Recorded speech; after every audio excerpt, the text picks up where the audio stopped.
Morning, Vikas, or rather, good evening, Vikas. Good evening, sir. How are you, sir? I am all right, thanks. How are you? Good, sir. Okay.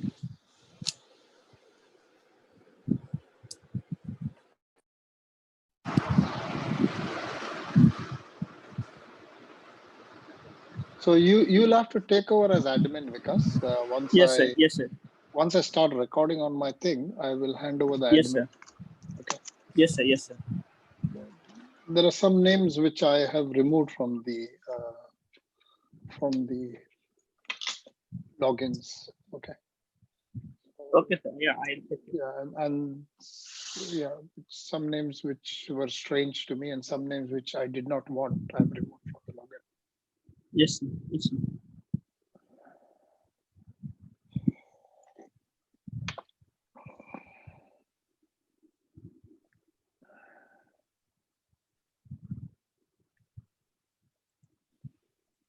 Hi, good evening. We've got a login from Dr. Kain from Korea. Excellent. Hello. We've got, No, I'm from Myanmar. yeah, Myanmar. Yeah, Oh, I met her in Korea, sorry. I met her in yeah. I met you in Korea. Yeah. That's right, Good evening, 2015. Prof. Yeah. Good evening. How are you? At the 8 tab. Yes, Yeah. that's right. We've also got Professor Adrian Uy from Malaysia. Excellent. Yeah. Let me see internationally what is happening. Good. So today, because I will be doing more like a one-on-one questioning, so more interactive, because Okay. Yes, sir. some topics in diaphragm are quite specific, and you need Yes, to sir. know the answers. So I have tried to prepare it in such a way that everything is like an MCQ. So Okay, every good. slide Yes, is sir. like an MCQ. So you will. Yes, sir. I hope you guys will benefit from it. Yes, sir. On the Viva tables, they keep X-rays and CT scan of diaphragmatic Yeah, hernia. all the time. Yeah, The favorite diaphragm tablet. features. It's a good one for vivas, and also an MCQ you might get diaphragm actually. Yes, sir. Clinical Lot of cases MCQs. you may or may not get, but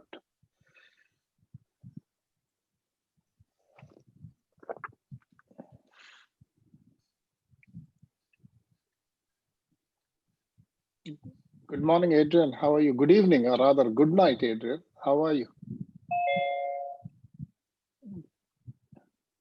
Adrian is knocked on and getting his coffee ready.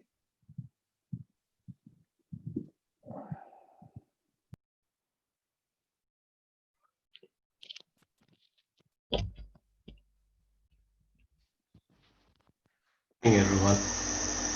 Hi, Adrian. How are you? Good.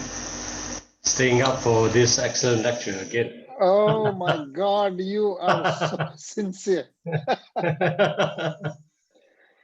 You need to get some sleep, man. Tomorrow will be a working day for you, isn't it?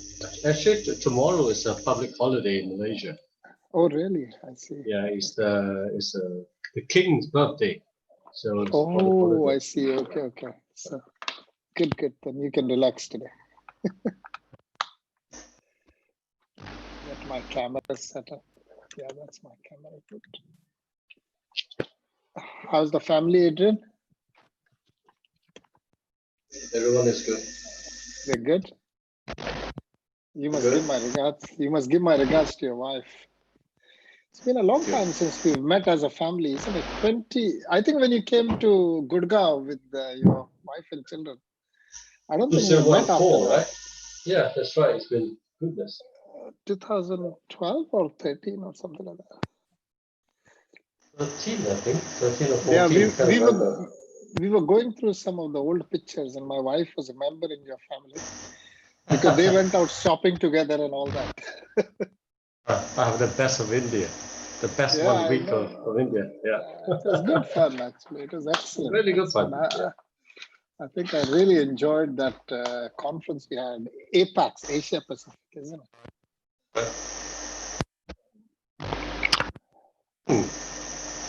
We should organize another one. when this is I all think over? we should. Yeah, I think we should. I think the Indian Society is planning to organize a conference next year, and maybe ATEP might join hands for the Asian conference. So I'll Yeah. make sure we get you across as well. So Ah, yes, please. yeah, I'd love it'll to be come very nice. again. And it's in Mumbai this time. So We've been to Mumbai as well. yeah, you've been to Mumbai. I remember. I I've remember we been to went to your the home. I've seen your Elephanta mom. Caves. Yes, of course. And you left your glasses. Wasn't it? Oh yes, you Yeah, remember. that's right. My poor Your mom sent it to the airport at the last Yeah, minute. I know. It's She saved sent it to today. the airport. She's a good lady. Yeah. How is she? She doing okay? She's doing very well. We're kind of a little worried that she's alone in Mumbai, but luckily she's at my uncle's place, so Okay. it's okay. But she's It's very okay. independent. Very independent. Very Exceedingly healthy as independent. well. Yeah, exceedingly independent. Touch wood. Yeah, she's exceedingly independent. That's why when she comes to the UK, she gets bored because there's nothing for Nothing for her to do. Yeah, he was here with us last year for 6 months almost, and Oh, it was 6 months. yeah. Sounds like a torture for her. Yeah, no, it was all right because my children are there, so grandchildren. That was the only highlight for That's her. right. The grandchildren were at home, but otherwise it's boring for her. In India, you see, she's the matriarch of the family, so everybody comes to her for blessings and everything. Any wedding, anything that happens, she has to give her okay. It's interesting. You've been taking on her role because every future thoracic surgeon needs your blessing. I don't know about that. You need to carry everybody forward. Yeah, well, I'm trying my best. We did whatever we could with the academics. In fact, this morning I had a meeting with the US guys, and online meeting, and I'm hoping that this program becomes like an international template for everybody to use. So we have kept it free out there for everybody to use. And we've had some really, really good speakers, isn't it? So overall, it's been a great value. Yes, definitely. I was just checking in my training. I think that the problem for Malaysian trainee is now is about 12 o'clock midnight. So it's extremely difficult for them to join. Yeah, sure. Yeah, it is. So yeah. It's a shame because they would have learned a lot from you. Yeah, I mean, I got a message from Dato Hamza as well, saying that some of the trainees have been following this online, and that they're trying to help the youngsters, sort of join the thing. But I think you guys already have a very good training system, isn't it? I you have a very good organized system, no? Not really. In the name, yes, we have a system, but I think the training is really like an animal that is just touch and go, very much on the individual. I hope these lectures will help everybody, whoever wants to, Good, yeah. But I did encourage them to go to the YouTube. At least they'll learn something. Yeah. But the problem is, you see, when it's happening live, it's a different environment. Your involvement is different. Exactly. But the moment it goes on YouTube, you really need motivation to sit through 2 hours of an old man with a beard babbling.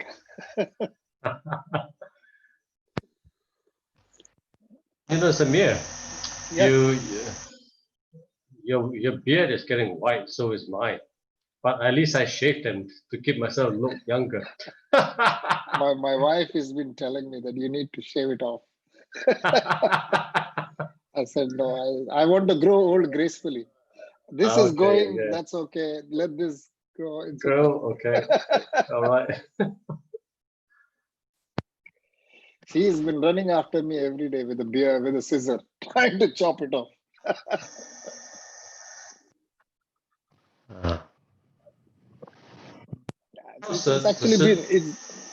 It's been a fantastic 2 months in the sense that I haven't in all my married life and all my family life, I've never spent so much time with the family and the children. They can't believe it. And we've been there, but surprisingly, it's amazing how well we are adjusting to the environment, in the sense that we are all home, but we don't meet each other till dinner time, because each one is in his own room doing their work. My wife's got her clinic next door to my office, and she's running her clinic. I'm running my work, and then my kids are upstairs in the bedrooms. They are doing their online teaching, and really we emerge out of our holes in the evening to get together. It's just a new way of living, I think. I think, yeah, it is. Yeah, but evening time. Sorry.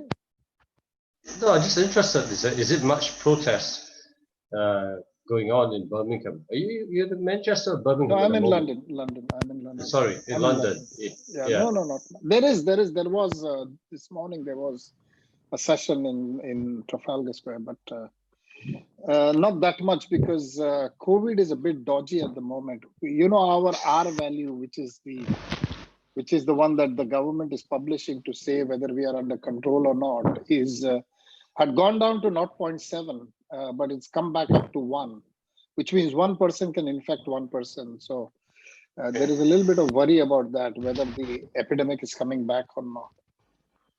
What's the total number of cases now in UK? Mortality was 40,000, and total number is beyond 100,000 or more, 150,000 actually. So, but we had a huge mortality.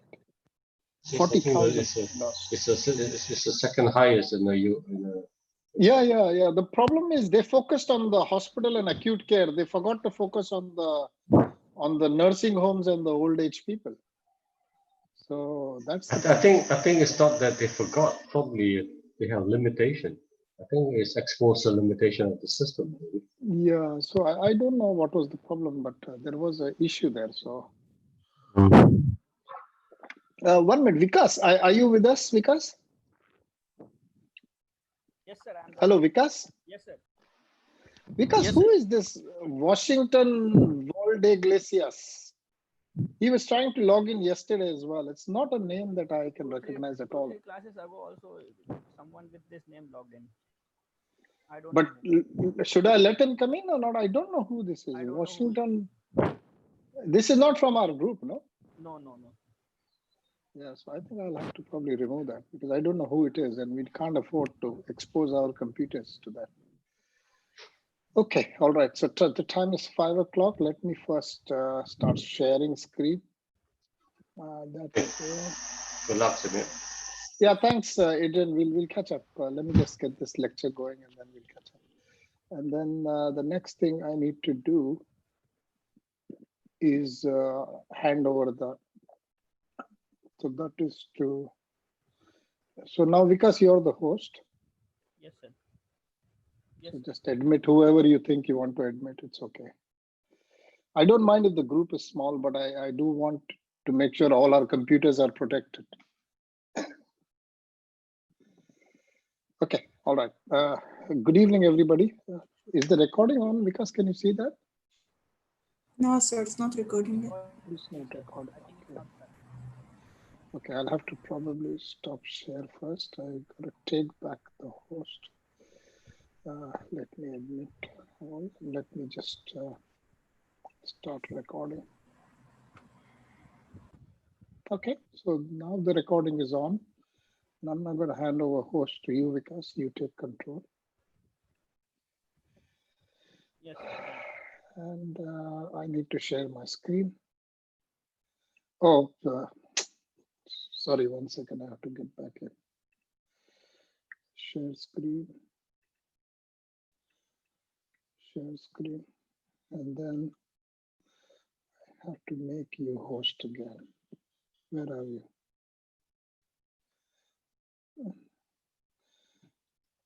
Where are you? Because I can't see you. I'm there, Vikas Kumar Kesari. Yeah, I know. I'm trying to find you. You don't seem to show up on this. Ah, yeah. Make host. Okay.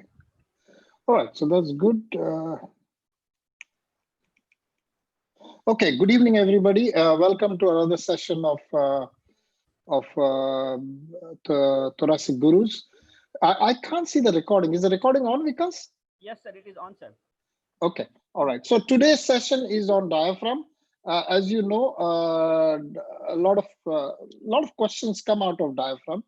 So there are a few very specific questions which will come. It usually features on the Viva table when they will put up a X-ray for the, particularly for the FRCS. When they put up an X-ray, you will get a question on the diaphragm. It can also come occasionally as a long case, but certainly it can come in the MCQs. Okay, so it is a topic worth knowing, and also I'll ask today a few people to do a little bit of interactive so that we can then get through the thing. So anybody knows the embryology of the diaphragm? Anybody wants to start off with the embryology? Vikas, you can start off if you want. Just a little bit about the embryology. What do you know? There's a septation which occurs between the thoracic cavity of the abdominal cavity.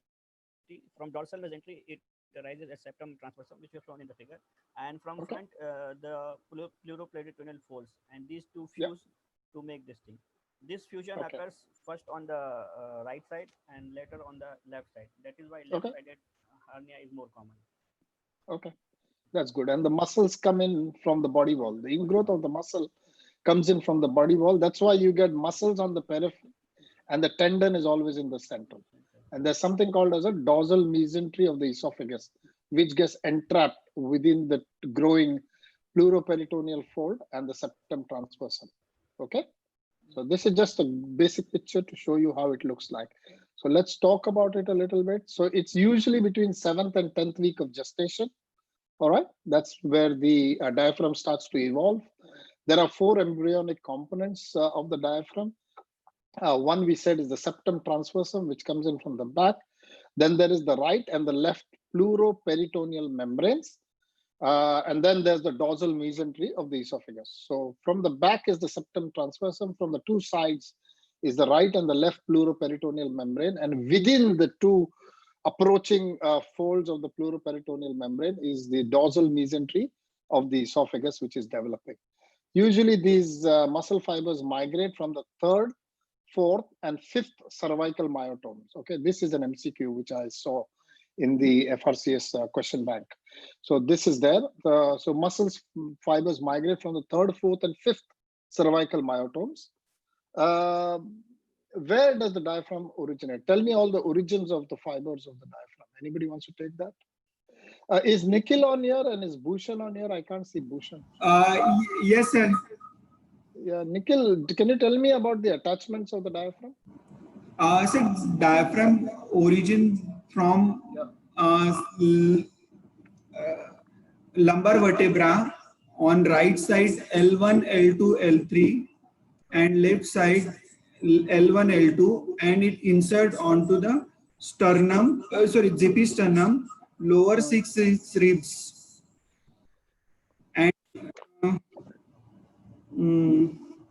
yeah, okay. So anteriorly is the sternum, the posterior surface of the xiphoid. Laterally are the costal margins of the lower 6th rib. At the back, there is the medial and the lateral arcuate ligament, which comes from the lumbar area. And the lumbar vertebra is where the crura of the diaphragm comes. So lumbar vertebra 1, 2, and 3. And the insertions blend into the central tendon. Okay. And the central tendon blends into the fibrous pericardium. So the fibrous pericardium is in continuity with the central tendon of the diaphragm. So it's kind of difficult to dissect between that pericardium and the central tendon of the diaphragm in the midline. So this is how it looks like. So this is the median arcuate ligament. This is the right crux of the diaphragm. This blue thing is the right crux. This is the left crux. Okay, this is the central tendon in the midline. There's the xiphoid process, and then laterally it is the lower 6 vertebra.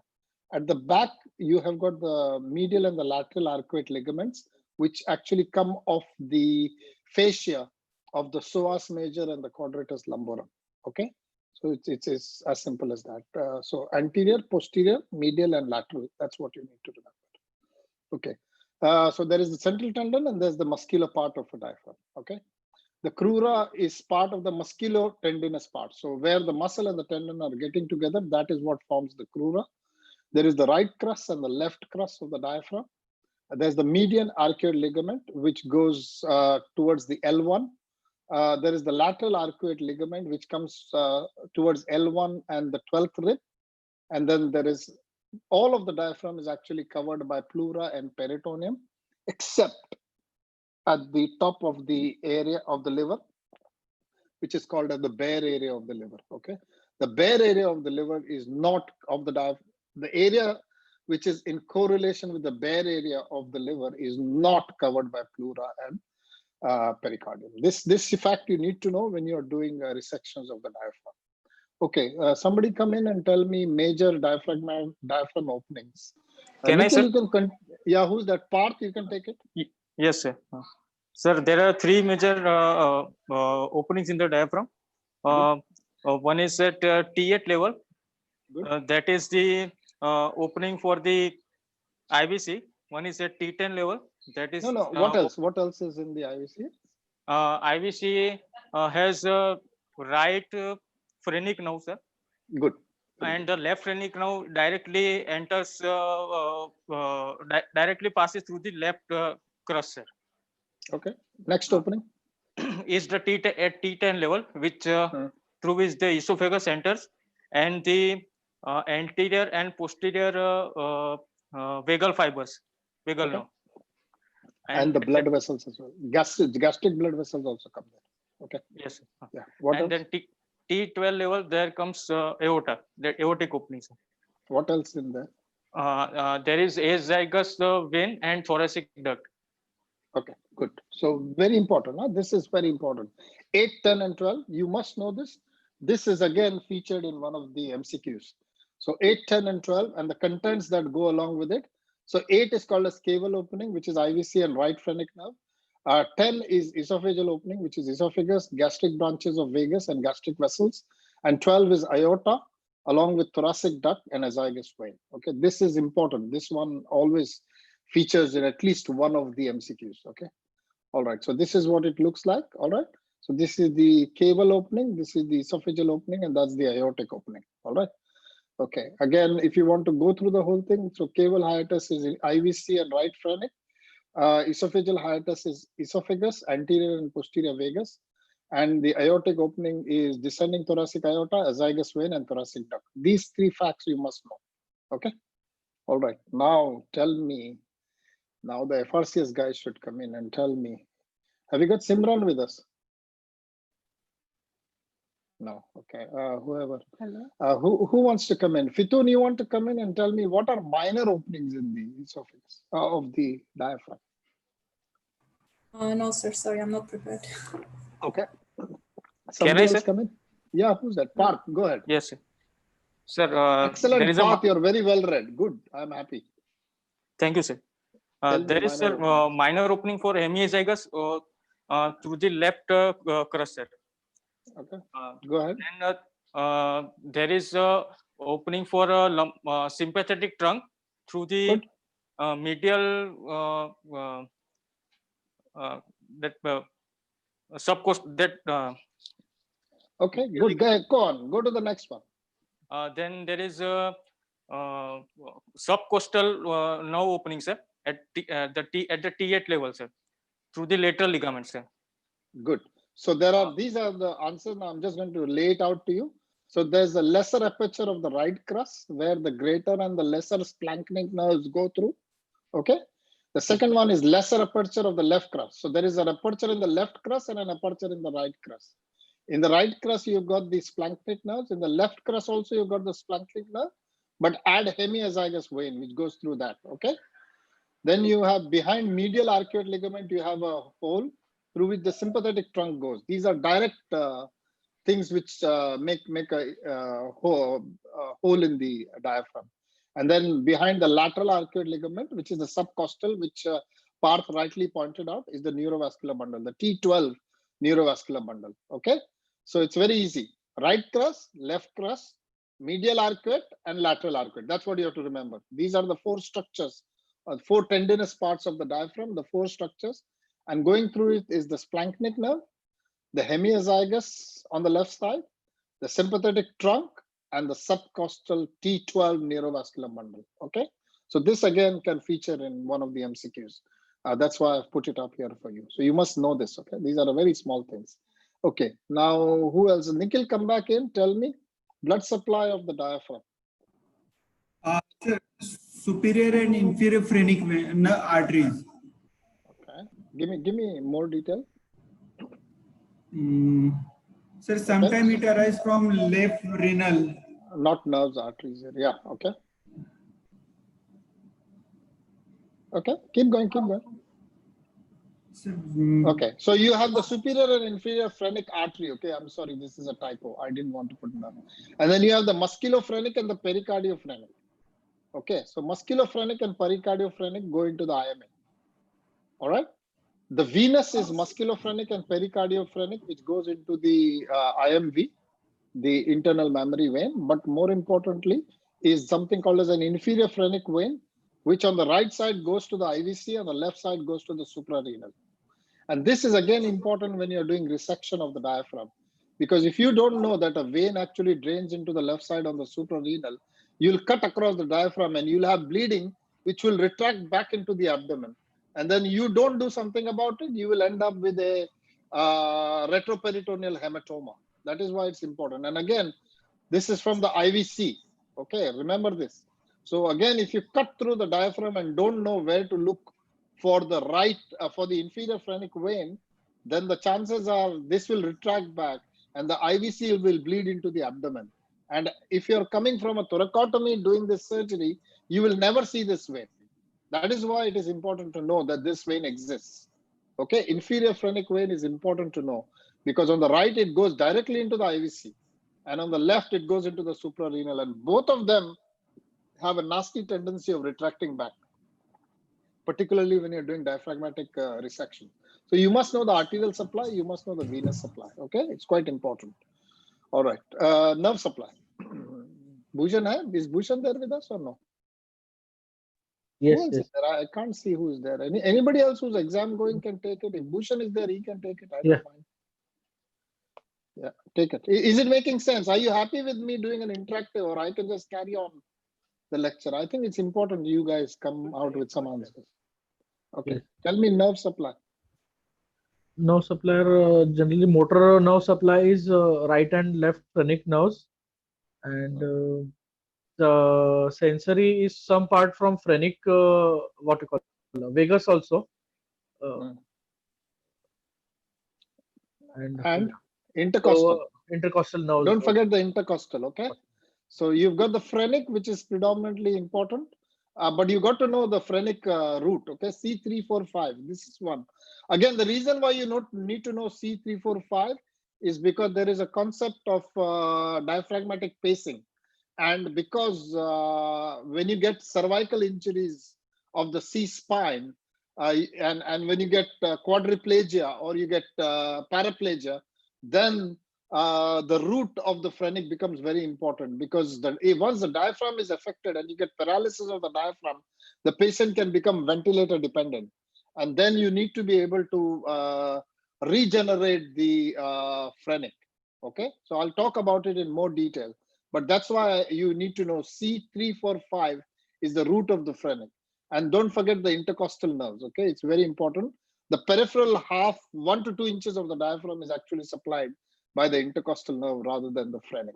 So even though you may lose all of the phrenic, you can still have some innervation coming in from the intercostal nerve. So it doesn't happen that the diaphragm becomes completely flaccid. There is still some movement because the intercostals come in and take over. And that is the importance of it. Now, I want somebody to tell me what is the physiological functions of the diaphragm. Give me 3 or 4 3 functions. Where is the diaphragm? Why is the diaphragm important? Dr. Lewin, you can take this. I don't mind.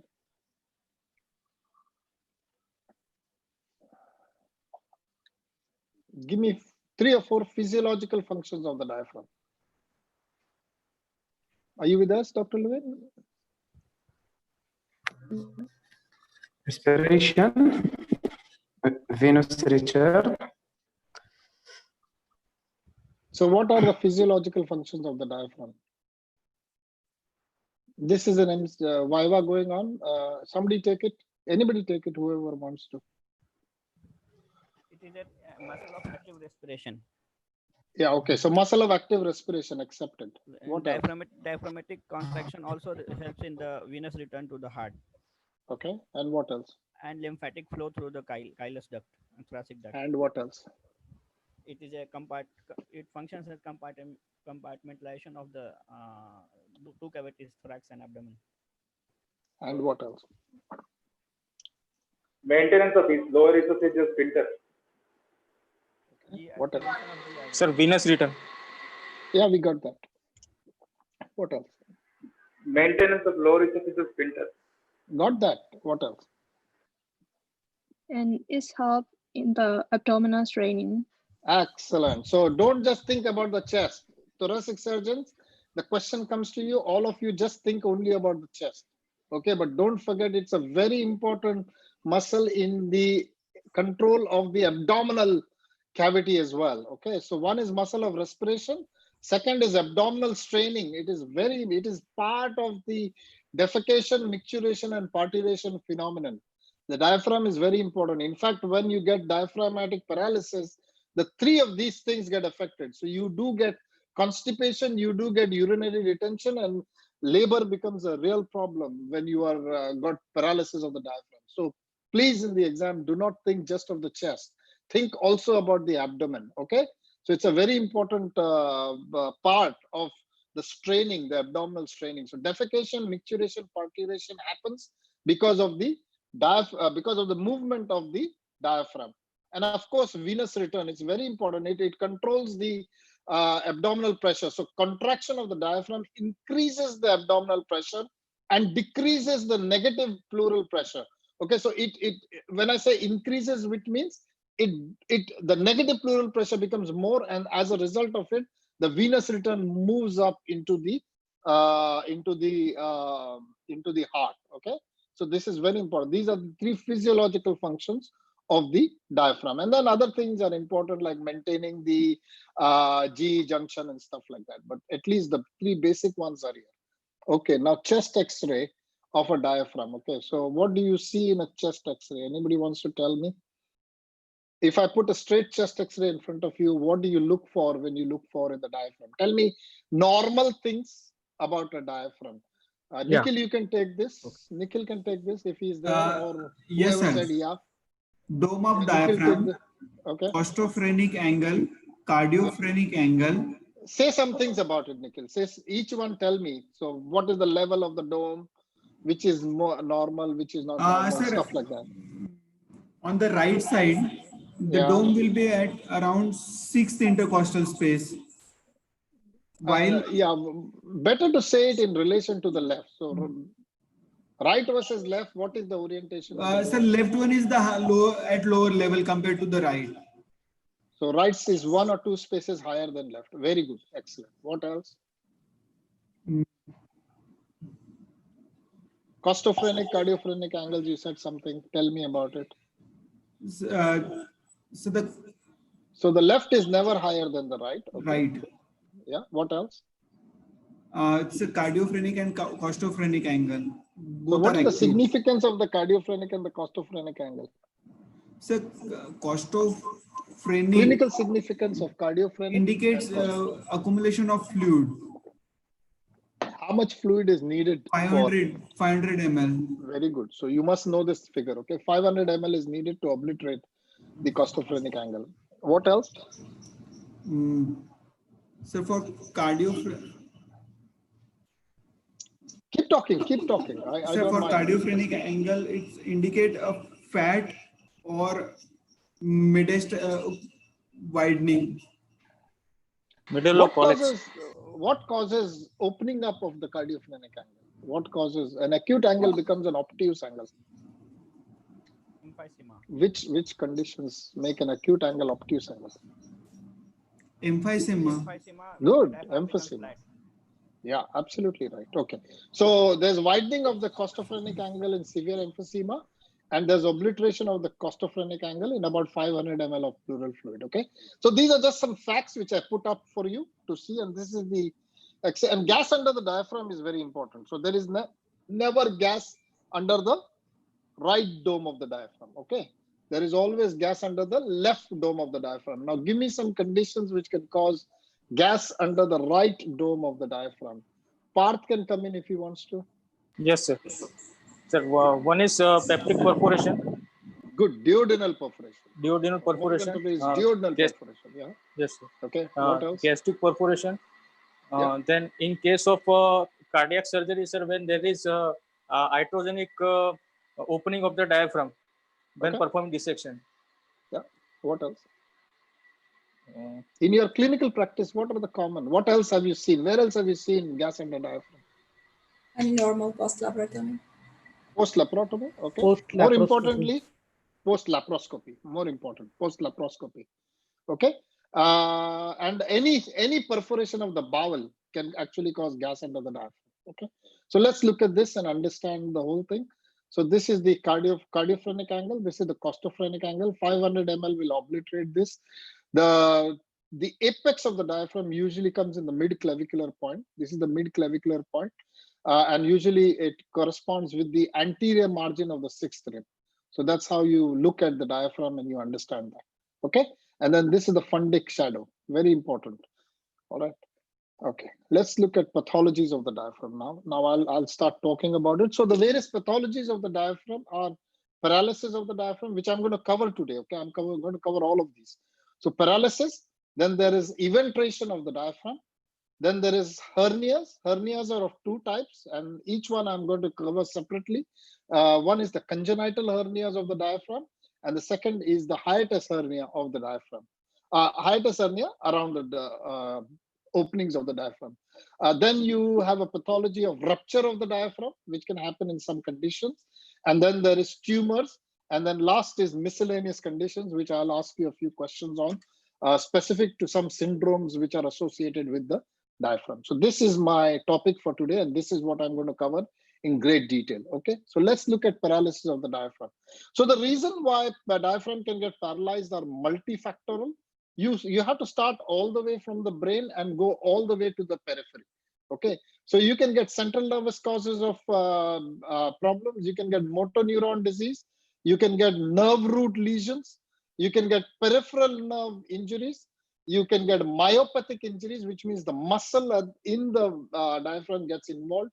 The central nervous systems are cord transaction at level of C3, 4, 5, which can be because of trauma or transverse myelitis. You can get hangman's fracture, which usually most of the people will die because the diaphragm gets paralyzed once you hang them at the cervical area. You can get a C2 vertebral injury, where both phrenic and voluntary respiration is lost, or you can get multiple sclerosis. So all of these are important central nervous lesions which can cause problems of diaphragmatic paralysis. The motor neuron disease that's commonly seen are amyotrophic lateral sclerosis, polio, and spinal muscle atrophy. So these are some specific neurological diseases which can affect the motor neurons of the phrenic as it is coming down.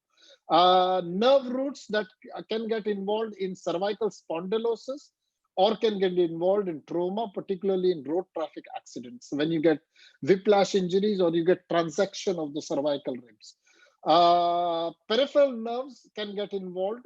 Peripheral nerves predominantly being the phrenic and the intercostal. They can be involved in trauma, particularly in road traffic accident. Always when you get injury to the first thoracic vertebra, besides thinking about a first rib, not thoracic vertebra, when you are looking at the first rib fractures, besides looking at aortic injuries, also try to think about diaphragmatic injuries, phrenic nerve injuries. They can be associated with the first rib fractures.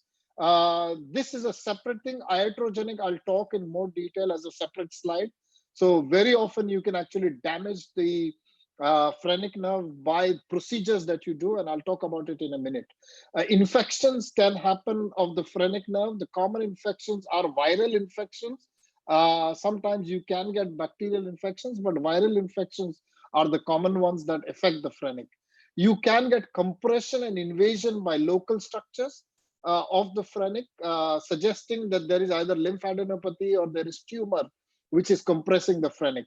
You can get polyneuropathy, which can affect the phrenic nerve. You can get collagen vascular disease. Radiotherapy to the chest or the neck can actually cause injury to the phrenic and cause diaphragmatic paralysis. Chemotherapy can also cause injury to the phrenic by causing tissue fibrosis around the phrenic, and they can get involved within the healing process of the tissue.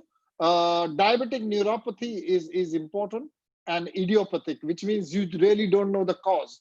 So many a times you do a lot of investigations and you end up with no cause, and that is when you call it as idiopathic.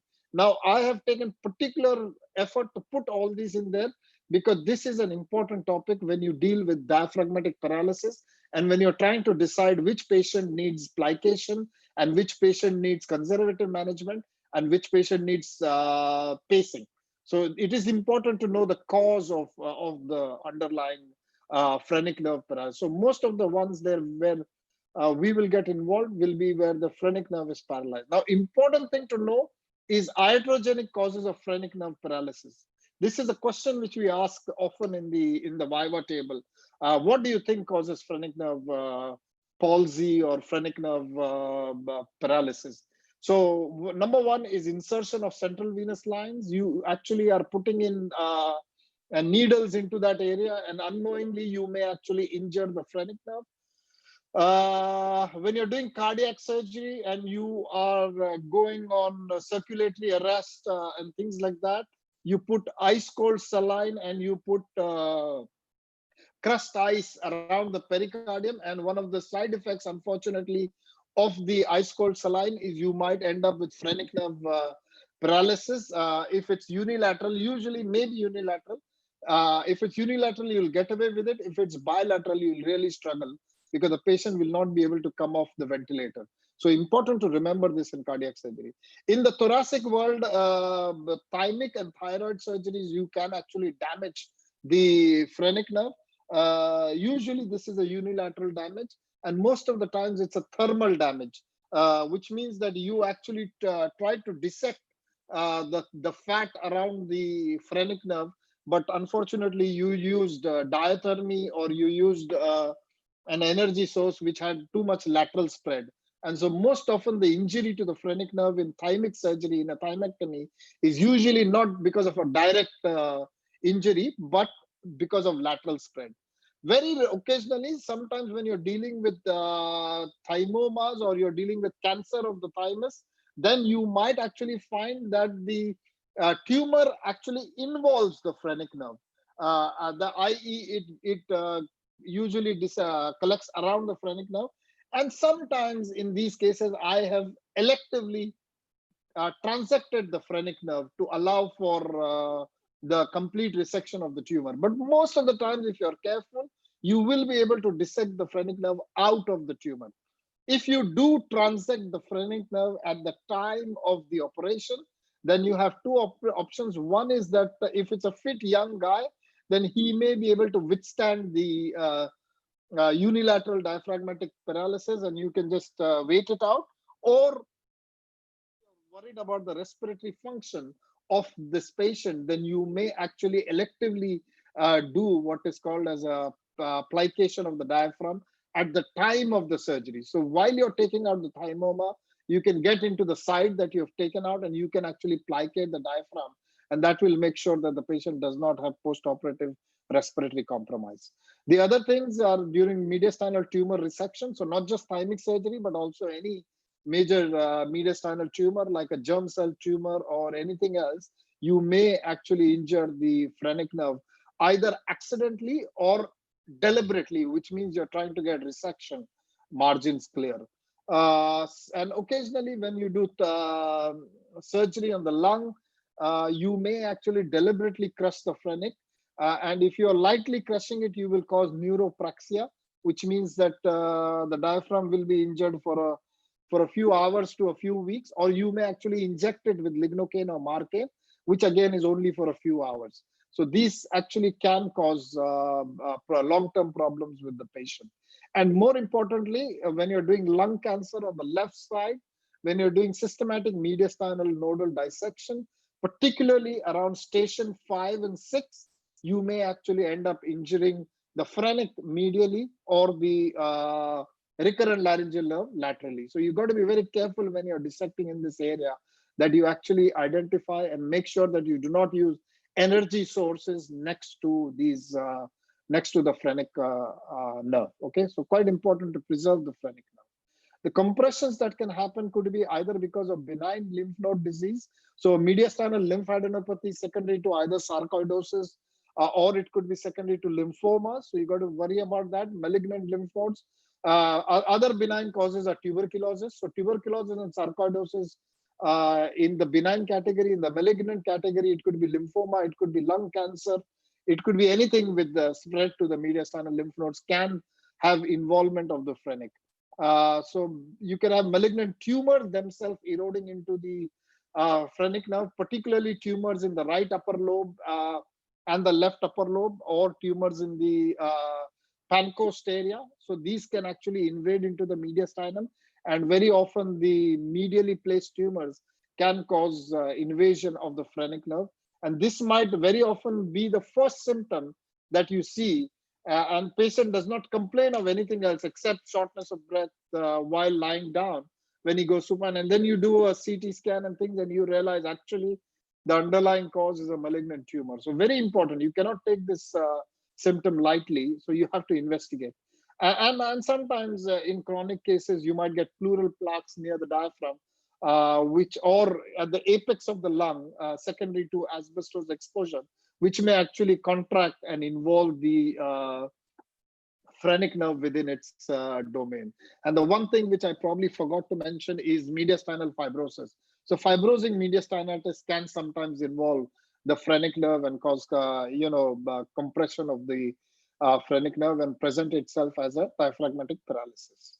Myopathic lesions, which we spoke about, are SLE. These are lesions which affect the muscles, dermatomyositis, systemic sclerosis, hyperthyroidism or Cushing. So that's the endocrine cause of myopathic lesions. Intensive care myopathy is a known concept, particularly for people who have been on a ventilator for a long time or who are recumbent for a long time.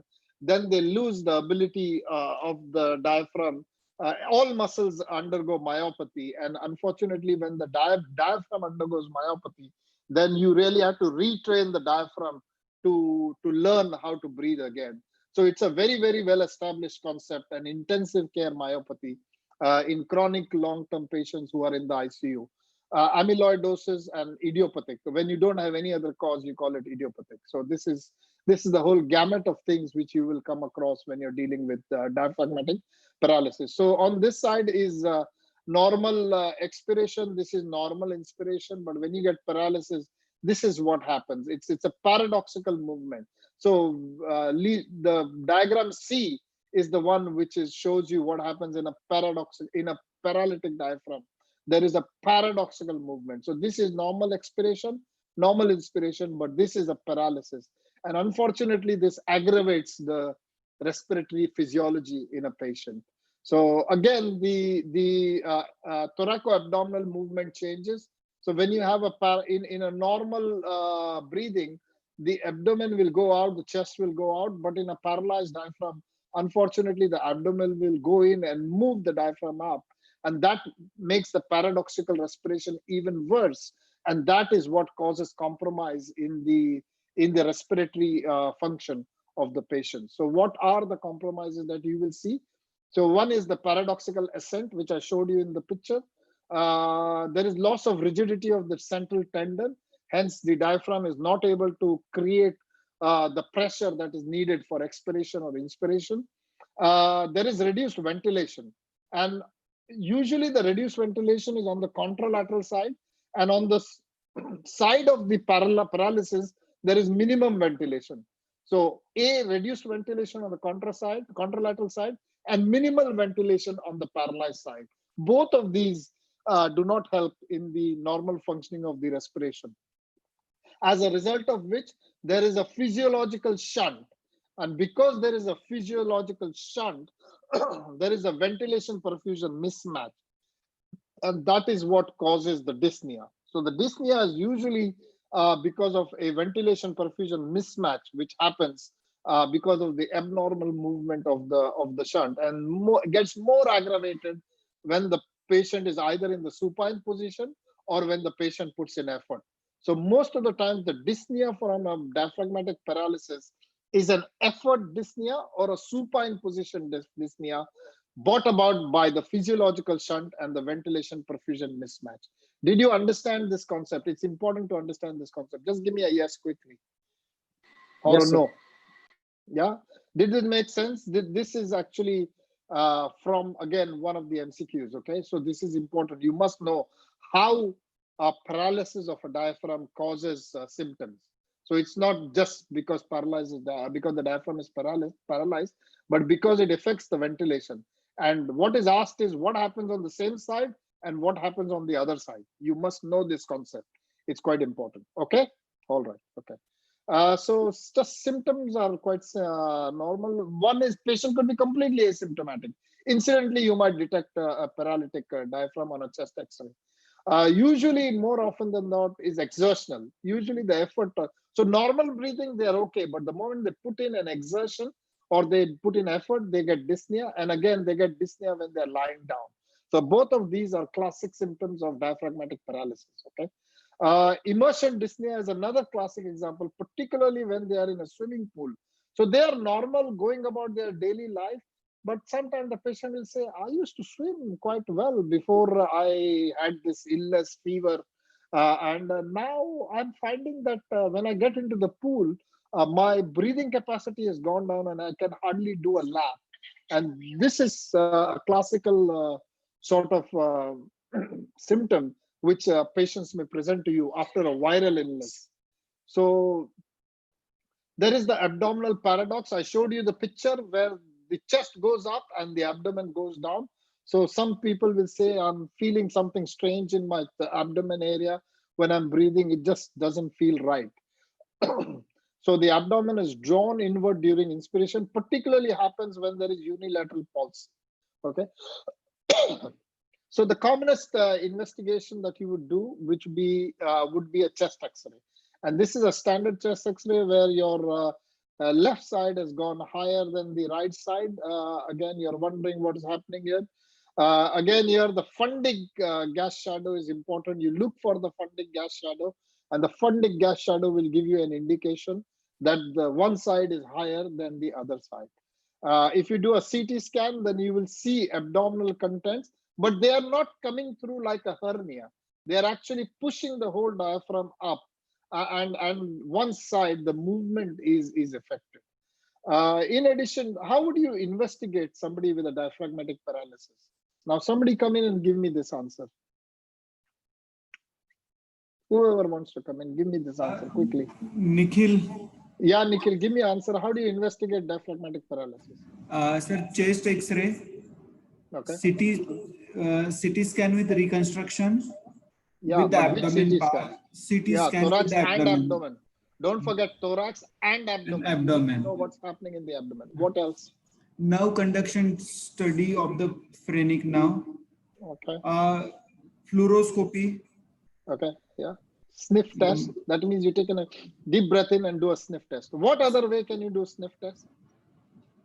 One is fluoroscopy. What other way can you do sniff test? What other technique do you have available to look at the diaphragm when you are doing a sniff test? Ultrasound. Ultrasound. Good. And what else? There's a third technique that you can do. CT guided. Okay. So CT scan guided. So fluoroscopy, ultrasound guided, or CT scan guided sniff tests can be done. Okay. Go ahead, Nikhil, carry on. Ultrasound. What else you want to do? Sir, phrenic now conduction studies. Good. Very good. What else? So abdomen draws inwards during inspection. Most important is the lung function. Okay, you have to actually do lung function. PFTs in a diaphragmatic paralysis get affected, Particularly, there is decrease in the FVC in supine position, and PFTs are even more important for follow-up of the patient. Because many a times you treat these guys conservatively. So if you want to know if, say it's a viral infection which caused phrenic nerve paralysis, then you don't need to operate on this patient. But the way to know that the diaphragm is improving is by getting the patient to do peak flow or spirometry over a period of time. And moment your FEV1 starts to improve, that means that there is recovery. So lung function tests are very important when you're looking for diaphragmatic paralysis. So if you have a patient with in the exam with diaphragmatic paralysis, the first 4 is good, but don't forget PFTs. Okay, you have to talk about PFTs in a diaphragmatic paralysis because they do get disturbed. Particularly the FVC is the one that gets disturbed in a diaphragmatic paralysis, and PFTs are particularly used for follow-up of a patient with diaphragmatic paralysis because they are the subtlest, the earliest indicator that the diaphragm is starting to work well is when the FEV1 starts to improve. So quite an important point, okay? All right. So spontaneous recovery of the diaphragm can be either due to time, which could be acute, subacute, or chronic. It could be because of the etiology, which could be neural or muscular. Any of these can spontaneously recover. It can be because of the location. So upper or motor lower neuron injury usually may recover spontaneously. It depends on the degree of injury. So I'm going to ask you 3 terms, okay, now. I want you to tell me what is exontemesis, what is neurontemesis, and what is transaction. What is the difference between 3 terms? Vikas can take this. Neurontemesis means only the nerve sheet has got damaged. What is exontemesis? Exontemesis means there is a disruption of the intracellular pathway, and transaction is complete transaction. Okay, all right. So neuropraxia is when there is just inflammatory injury to the nerve. Exontemesis is when the nerve sheath is intact, but the nerve fibers have been damaged. Okay, so if you've got neuropraxia, the recovery time is 6 to 12 weeks because of the inflammation. If you've got exontemesis where the nerve sheath is intact, but the nerve fibers are damaged, then these will actually grow back again and they can realign and join back together. And that takes about 1 to 2 years. The third one is neurotemesis. Neurotemesis where both the nerve fibers have got injured, the nerve sheath has got injured, but there is no complete disruption of the pathology. So when these start to grow back, it may join back together, or it may form a neuroma because the 2 ends may not be able to touch each other. And the last one is transaction, where there's a complete cut of the nerve sheath, the nerve fibers. Okay, so there's the difference between exontemesis, neurontemesis, and transaction. Transaction means complete disruption of a nerve sheath, complete disruption of the nerve fibers.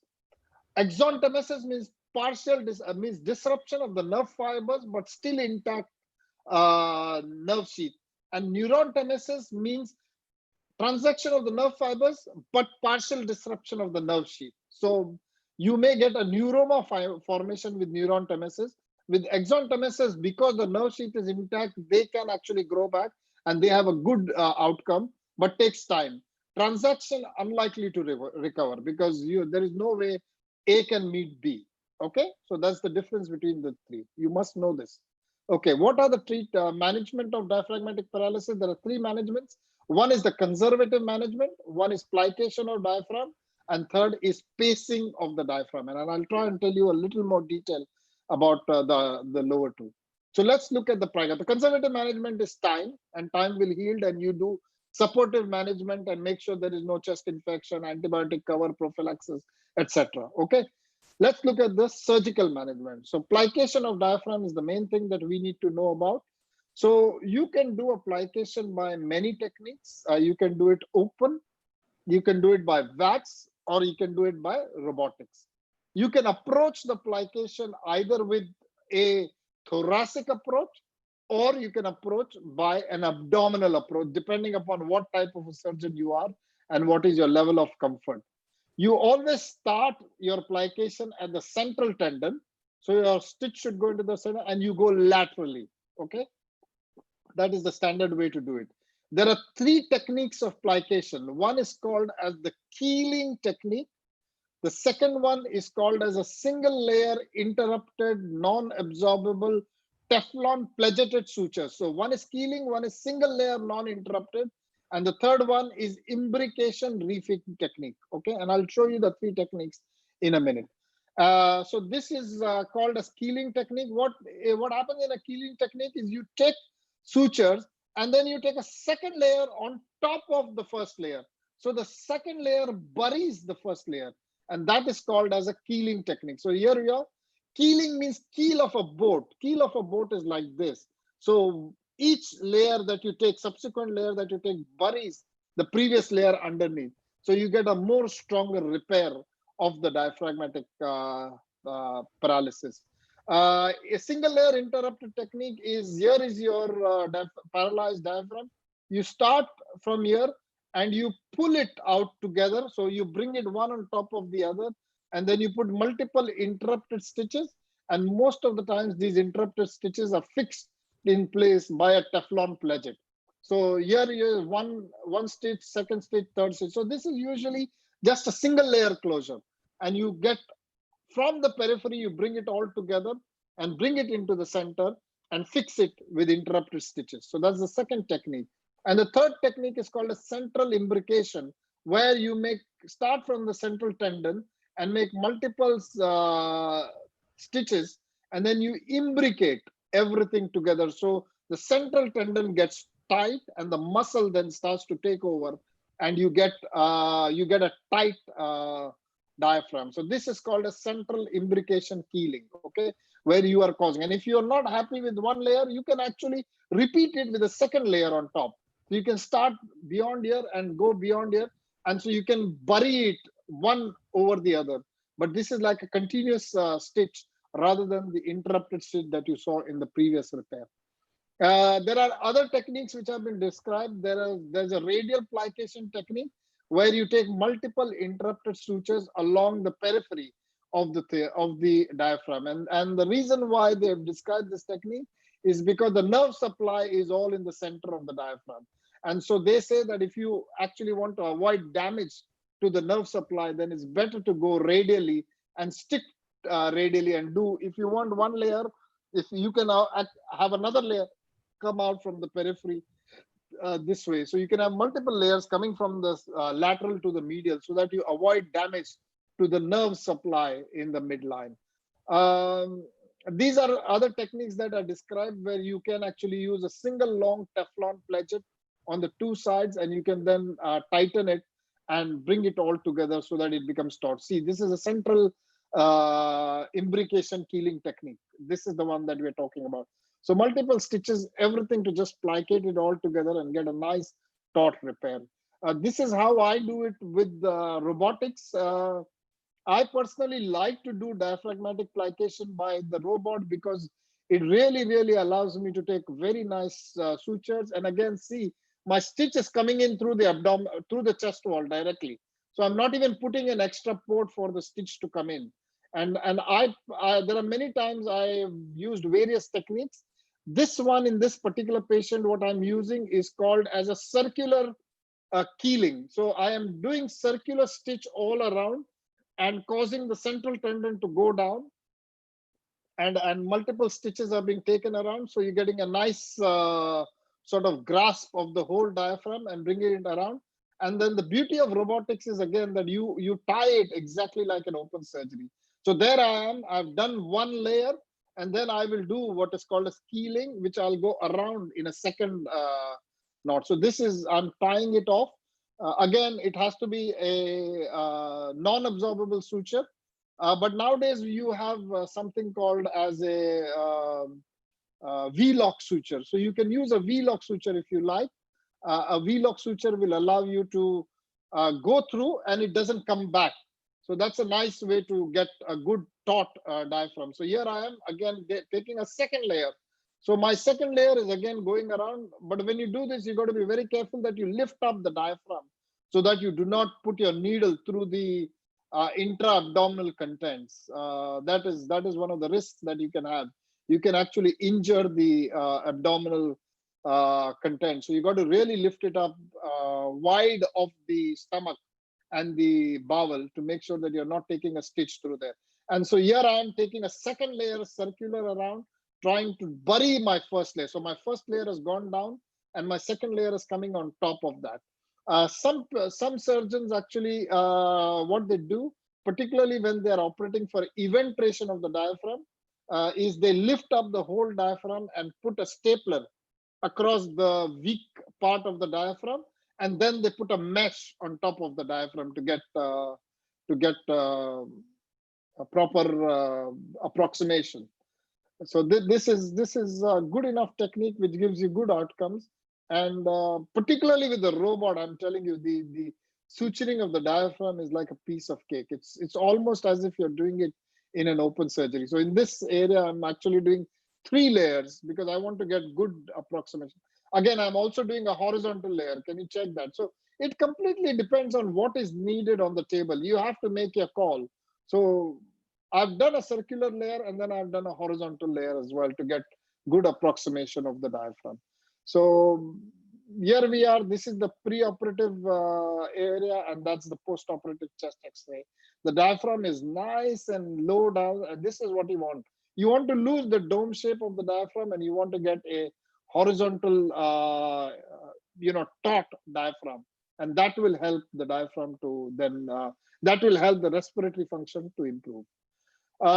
It has low morbidity. This surgery is a very nice surgery, gives you good outcomes, but more importantly, it gives you excellent improvement in symptoms. And the best way to monitor your improvement is to look at PFTs. So after 4 to 6 weeks following the surgery, you are supposed to repeat the PFTs. And usually you'll find that the PFTs improve about 20%. And if you've got a 20% improvement in your PFT values, then it is a successful application of the diaphragm. And the values that you particularly look at are FVC, the one that increases the most. FEV1 may or may not increase. FRC increases and the TLC increases. Okay, so these are the values, and you must get about 20% improvement. More is better, but at least 20% is more than enough to take away the symptoms of the patient. So this is again, this comes as an MCQ. So they ask you, what are the values in the PFT that will improve? And this is what you have to look at. Okay. So far, so good. Everybody clear? Yes. Yes. Is it making sense? Or Yes. Yes. I mean, this is not a complex, diaphragm is not a complex topic at all, but you have to understand the indications. You have to understand why and when you do what you do. Okay, so let's look at pacing. What do you do in diaphragmatic pacing? Now, I had a request from somebody asking me to talk a little more about pacing. So I'm going to give you a little more in-depth things about pacing, because this is not a common topic and not many people know about it. So I'll talk a little more about pacing. It's this application of electrical impulses to the phrenic nerve or the diaphragm. So there are 2 ways of doing pacing. One is the electrode can lie on the phrenic nerve, or the second is you put in the electrode into the diaphragm. And then application of the electric impulse causes contraction of the diaphragm. It's usually done in patients who would be dependent on mechanical ventilator. But the important thing, the way to pick up a patient who will improve with pacing is to make sure that the phrenic nerve is intact and the diaphragm is normal. So the injury has got to be higher up. You cannot have peripheral nerve injuries where the conduction is no good. If there is a problem with conduction in the phrenic nerve, then pacing will not help you. So it's very important to understand that you really make sure that this is mentioned. So central alveolar hypoventilation is a standard classical indication for diaphragmatic pacing. High cervical cord injury above C3 is again a good indication for diaphragmatic pacing. High quadriplegia, which allows you to wean off the ventilator, but it is ineffective, as I said, in lower motor neurons. If you have resected the phrenic, then it's unlikely to work very well, particularly after thymic resections. In those cases, pacing will not work very well. The other thing is amylotropic lateral sclerosis. Let me just skip this slide. I'll show you how we do it. So this is how you do it. First, you have to do a phrenic nerve conduction study. Before you start pacing, you have to do phrenic nerve conduction study, and you need a conduction speed of at least 6 to 8 meters per second. That is the requirement, which actually tells you. So these are the graphs that you get, and out of these graphs, you calculate how much is the conduction per second. And the conduction, once you know that the phrenic nerve conduction is okay, then pacing is possible. This is the device that is available. It's called as Neurex, NEURX. This is the pacemaker. This connects to the pacing wires, and this can also connect to this, so you can set the pacemaker into whatever settings that you want. You can place the probes either by laparoscopic or by thoracoscopic approach. So if you do it by laparoscopic approach, you come from the abdomen and you place the electrodes on the diaphragm bilaterally, or you can come in from the chest and do that. But laparoscopic is a better way to do it, because laparoscopically you can approach both sides of the diaphragm. And usually what you want to do is you want to place 4 leads. So there is 1 lead, 2 lead. So you want to go bilaterally, because most of the time the indication for this surgery is bilateral diaphragmatic paralysis, not unilateral. For unilateral, you would do plication and that's good enough. But when you've got bilateral diaphragmatic paralysis, then you want your electrodes to come on the right and the left side. And so you put 4 electrical electrodes on the diaphragm, and there has to be 1 electrode which lies underneath the skin. So the 5th electrode lies beneath the skin, and that is what completes the circuit. And then all these 5 electrodes together will get coagulated into a cable, and then the cable will go to an external battery-powered pulse generator. And the pulse generator is called as NeurRx DPS, which is prepared by a company called as Synapse Biomedical. So if anybody ever wants it for one of their patients, this is the company that you have to contact, and they will be able to supply you with the Neurex DPS. With the pacemaker of the diaphragm, you can actually change the timing of the stimulus. You can change the number of stimulus that you give to the diaphragm, and you can change the strength of the stimulus. So it is actually a technique which not only brings about contraction of the diaphragm, but also allows you to re-educate the diaphragm. So you can actually start with smaller paces, with smaller stimulus, with closely spaced timings, so that initially when the patient is starting to learn to breathe again, you give more stimulus so that the breathing is maintained. Gradually the patient comes off the ventilator, and then with a period of time, then the patient's body or his brain learns to control the diaphragm. So you're re-educating the body to contract the diaphragmatic muscles, and gradually over a period of time, you can space the timing out so that eventually the patient will not be dependent on the ventilator and will be more dependent on his own breathing. And this is a very, very good technique to regulate the diaphragm movement. And many patients with spinal cord injuries who were ventilator dependent then go onto a wheelchair and can then actually go out and live their normal lives with the pacemaker along with them. And there are very, very good results with diaphragmatic pacing in terms of freedom of movement of the patient. Is very important, because once respiration improves, then the patient can be mobile and be out and about on their wheelchair. Of course, the whole process takes about a year or year and a half to retrain the diaphragm how to breathe again.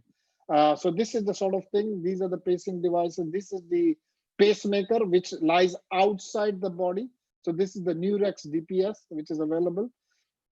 Another indication for diaphragmatic pacing is in a disease called as central sleep apnea. In central sleep apnea, it's usually seen in heart failure, strokes, in opioid use, in muscle dystrophies, in renal failures, and high altitudes. These are the common causes of central sleep apnea. In central sleep apnea, the technique is a bit different. What you do is you float the wires transvenously. So you transvenously in the neck, you can float the wires and get it across into the phrenic nerve. So here is your pacemaker. This is buried in the subcutaneous tissue, exactly how you would do in a permanent pacemaker. And the wires are floated transvenously, and they come down via the azygos and lie here, and they will stimulate the diaphragm when the patient is in deep sleep and he gets apneic. The moment he gets apneic, there is a sensor within this pacemaker that will detect apnea, and the moment it detects apnea, it will send a fire off. And the moment it sends a fire off, the diaphragm gets stimulated and the patient remembers to breathe.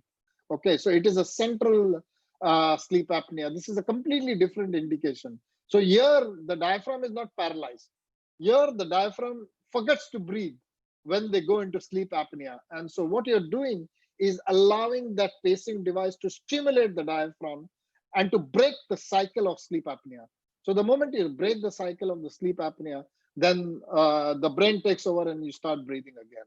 So that's a very good sort of technique. So these are stimulation of the phrenic nerve. Then these are stimulation of the diaphragm. So here there is a direct stimulation of the diaphragm. But then you have techniques where you can actually stimulate the phrenic nerve outside the diaphragm. So this is a very, very good paper which has spoken about phrenic nerve pacing rather than pacing the diaphragm. So you're not pacing the diaphragm here. Here you're stimulating the diaphragm, and the techniques available for stimulating the diaphragm are manifolds. One is you can place the phrenic nerve electrodes on. You can place the electrodes on the phrenic nerve. So you have to go transthoracic bilateral and place these electrodes next to the phrenic nerve, and they come out, and there is a receiver which gets implanted. So these wires are in the subcutaneous tissue, and then there's an antenna, not a receiver, there's an antenna which is implanted bilaterally under the skin. And then this is the stimulator, and the stimulator will then individually stimulate the phrenic nerve, and you have you can control it. You can do right more than left, left more than right. So this way you have more control. Particularly works very, very well when you have paralysis of diaphragm because of central injuries. But important to have an intact phrenic nerve before you do this sort of pacing. So phrenic nerve stimulation, one is available where you go intrathoracic and place it next to the phrenic nerve. The other technique is transdermal stimulation. So the pacemakers are placed on the skin, and there are some cervical and cortical magnets. And these transcutaneous electrical phrenic nerve stimulation is another technique. This is under research. This is a new technique being developed where you don't have to go into the chest. You place the markers on the surface of the skin, and on the surface of the skin, you can stimulate specifically going down to the phrenic nerve. There's still a paper coming out on this, not available as yet in the market, but it is the newer technique that is being developed for phrenic nerve stimulation. Okay, so much so about diaphragmatic pacing. There are 2 or 3 good papers out there about diaphragmatic pacing. Neurex is the standard one. Neurex and NEURX. That's the standard pacing box that you use, and you can Google it, and it's all available. There are a lot of good papers now on efficacy of diaphragmatic pacing. Okay, all right. So far so good. Everybody still with me? Hello. Yes, sir. Yes. Okay. All right. This is some extra things which I gave you for your exam. Okay. So it's not often that you would need to use this. This is only in very specialized centers. So let's look at eventration. What happens? In eventration, there is thinning of the diaphragm. Okay. But the nerve supply is intact. So in the previous situation we spoke, the diaphragmatic nerve supply has been damaged in paralysis. But in eventration, the nerve supply is intact, and the diaphragm itself gets thin, either because of increased intra-abdominal pressure or because of viral inflammation and things like that. really you don't know the cause. You don't know why there is eventration. The etiopathology is not very clear about why this happens. But what happens is the muscles get lost. So you lose muscle within the diaphragm, and the aponeurotic component of the diaphragm increases. And so the diaphragm gets very flaccid and it rises up. So these are permanently elevated diaphragms, secondary to thinning of the diaphragm.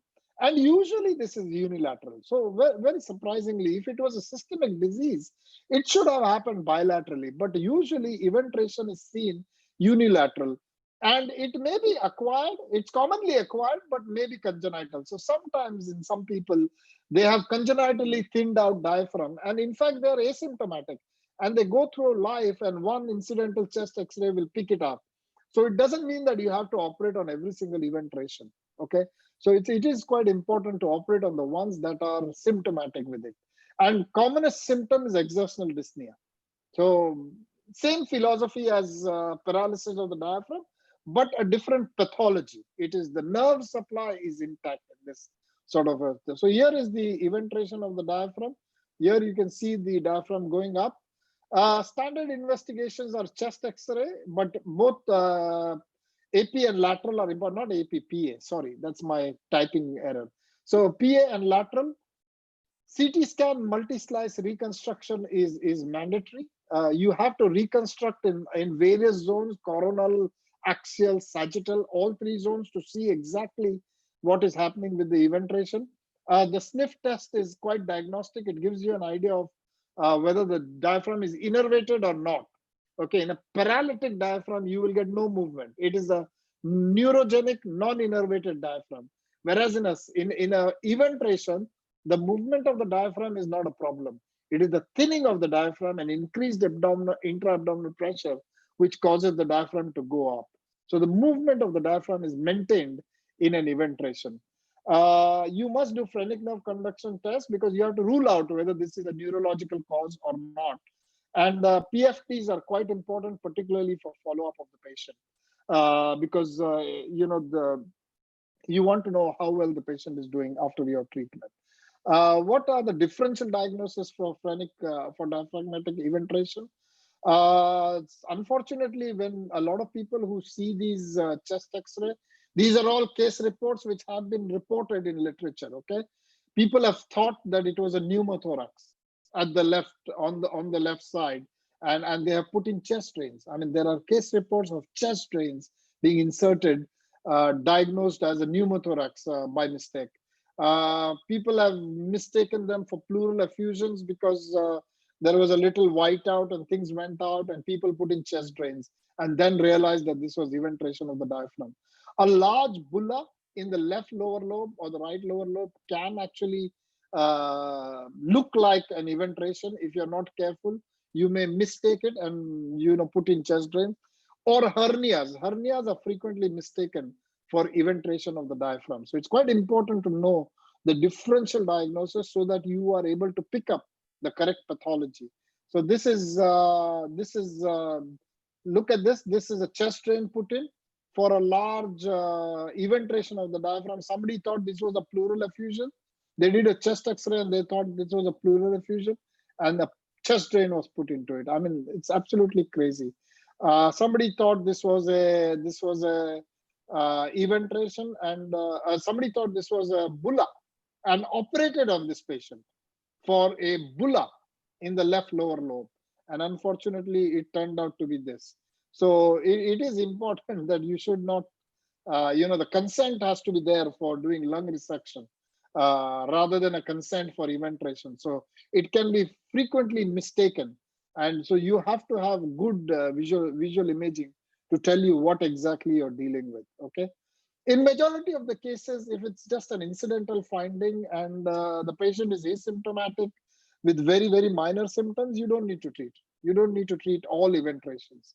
But if the patient is symptomatic, he's finding difficulty lying down is a problem, exertion, going out for a walk is problem, quality of the life is affected, his WHO status is come down from normal to 2 or 3, then you need to get in there, and the treatment is plication. The philosophy is exactly the same. But the only difference in paralysis of diaphragm versus eventration is in a paralyzed diaphragm, the muscle is nice and thick because you're still there early, and the muscle is nice, and then you can get a very nice cover. Whereas with eventration, you've got to be very, very careful because there is loss of muscular part of the diaphragm. And more importantly, it's a very thinned out diaphragm.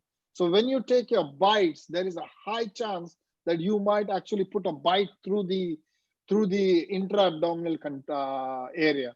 So that is why a lot of people, particularly general surgeons and GI surgeons, they prefer to go into the eventration from below. They prefer to look at all the abdominal contents, pull everything out, and then suture it from below. But thoracic surgeons, we all prefer to go from the top, but you got to be careful that you do not damage the intra-abdominal content. And by doing diaphragmatic plication, you actually, there is enough literature out there, many papers which have looked at symptomatic and functional improvement in the patient. So it is a surgery worth doing. It is not a surgery that you should offer to every patient that you see with eventration, but the moment the patient gets symptomatic, you can offer him. So usually when a patient comes to me with eventration with very mild symptoms, I tell him you follow up, and I keep him in my follow-up for a year or 2 years. And if I see that his symptoms are starting to deteriorate over the year or 2 years, then I will offer him surgery. I don't straight away jump in and offer surgery for every eventration. Again, some people also treat eventurations with mesh repairs. I told you about that. Either you go in thoracic or you go in abdomen, and they lift up the whole weakened diaphragm, and they staple out the weak part and then lay a mesh on top of it to give extra strength. Now, my problem with this is when you try and staple out weak diaphragmatic tissue, then your staple line is actually on the weak tissue. It's very difficult to get muscles from the side into the center and put a stapling line. So it's a little dodgy technique. I don't like to resect diaphragm. I personally prefer to plicate diaphragm. And then if you're not happy, you can put a mesh on top of it. Usually a mesh is not necessary. But I have seen general surgeons present papers where they have resected the thinned out diaphragm and then put in a mesh on top. The problem is that if one staple line gives away, the whole repair becomes open, and then you've got a huge hernia coming from the abdomen to the chest. Some general surgeons, that's why, prefer to go in from the abdomen. And so the abdomen becomes like an inlay mesh. So when you have got an inlay mesh rather than an overlay mesh, then the inlay mesh at least has the support of the diaphragm when the intra-abdominal contents try to push it through. If you do an overlay mesh, then from below, when it pushes, the whole mesh can flop open and you can have a huge hernia going across. So those are the pros and cons of using mesh. Some people have also, there are papers in literature which have spoken about the use of PTFE as a patch repair for the diaphragm for eventration of the diaphragm. So these are all the various techniques that are available for managing the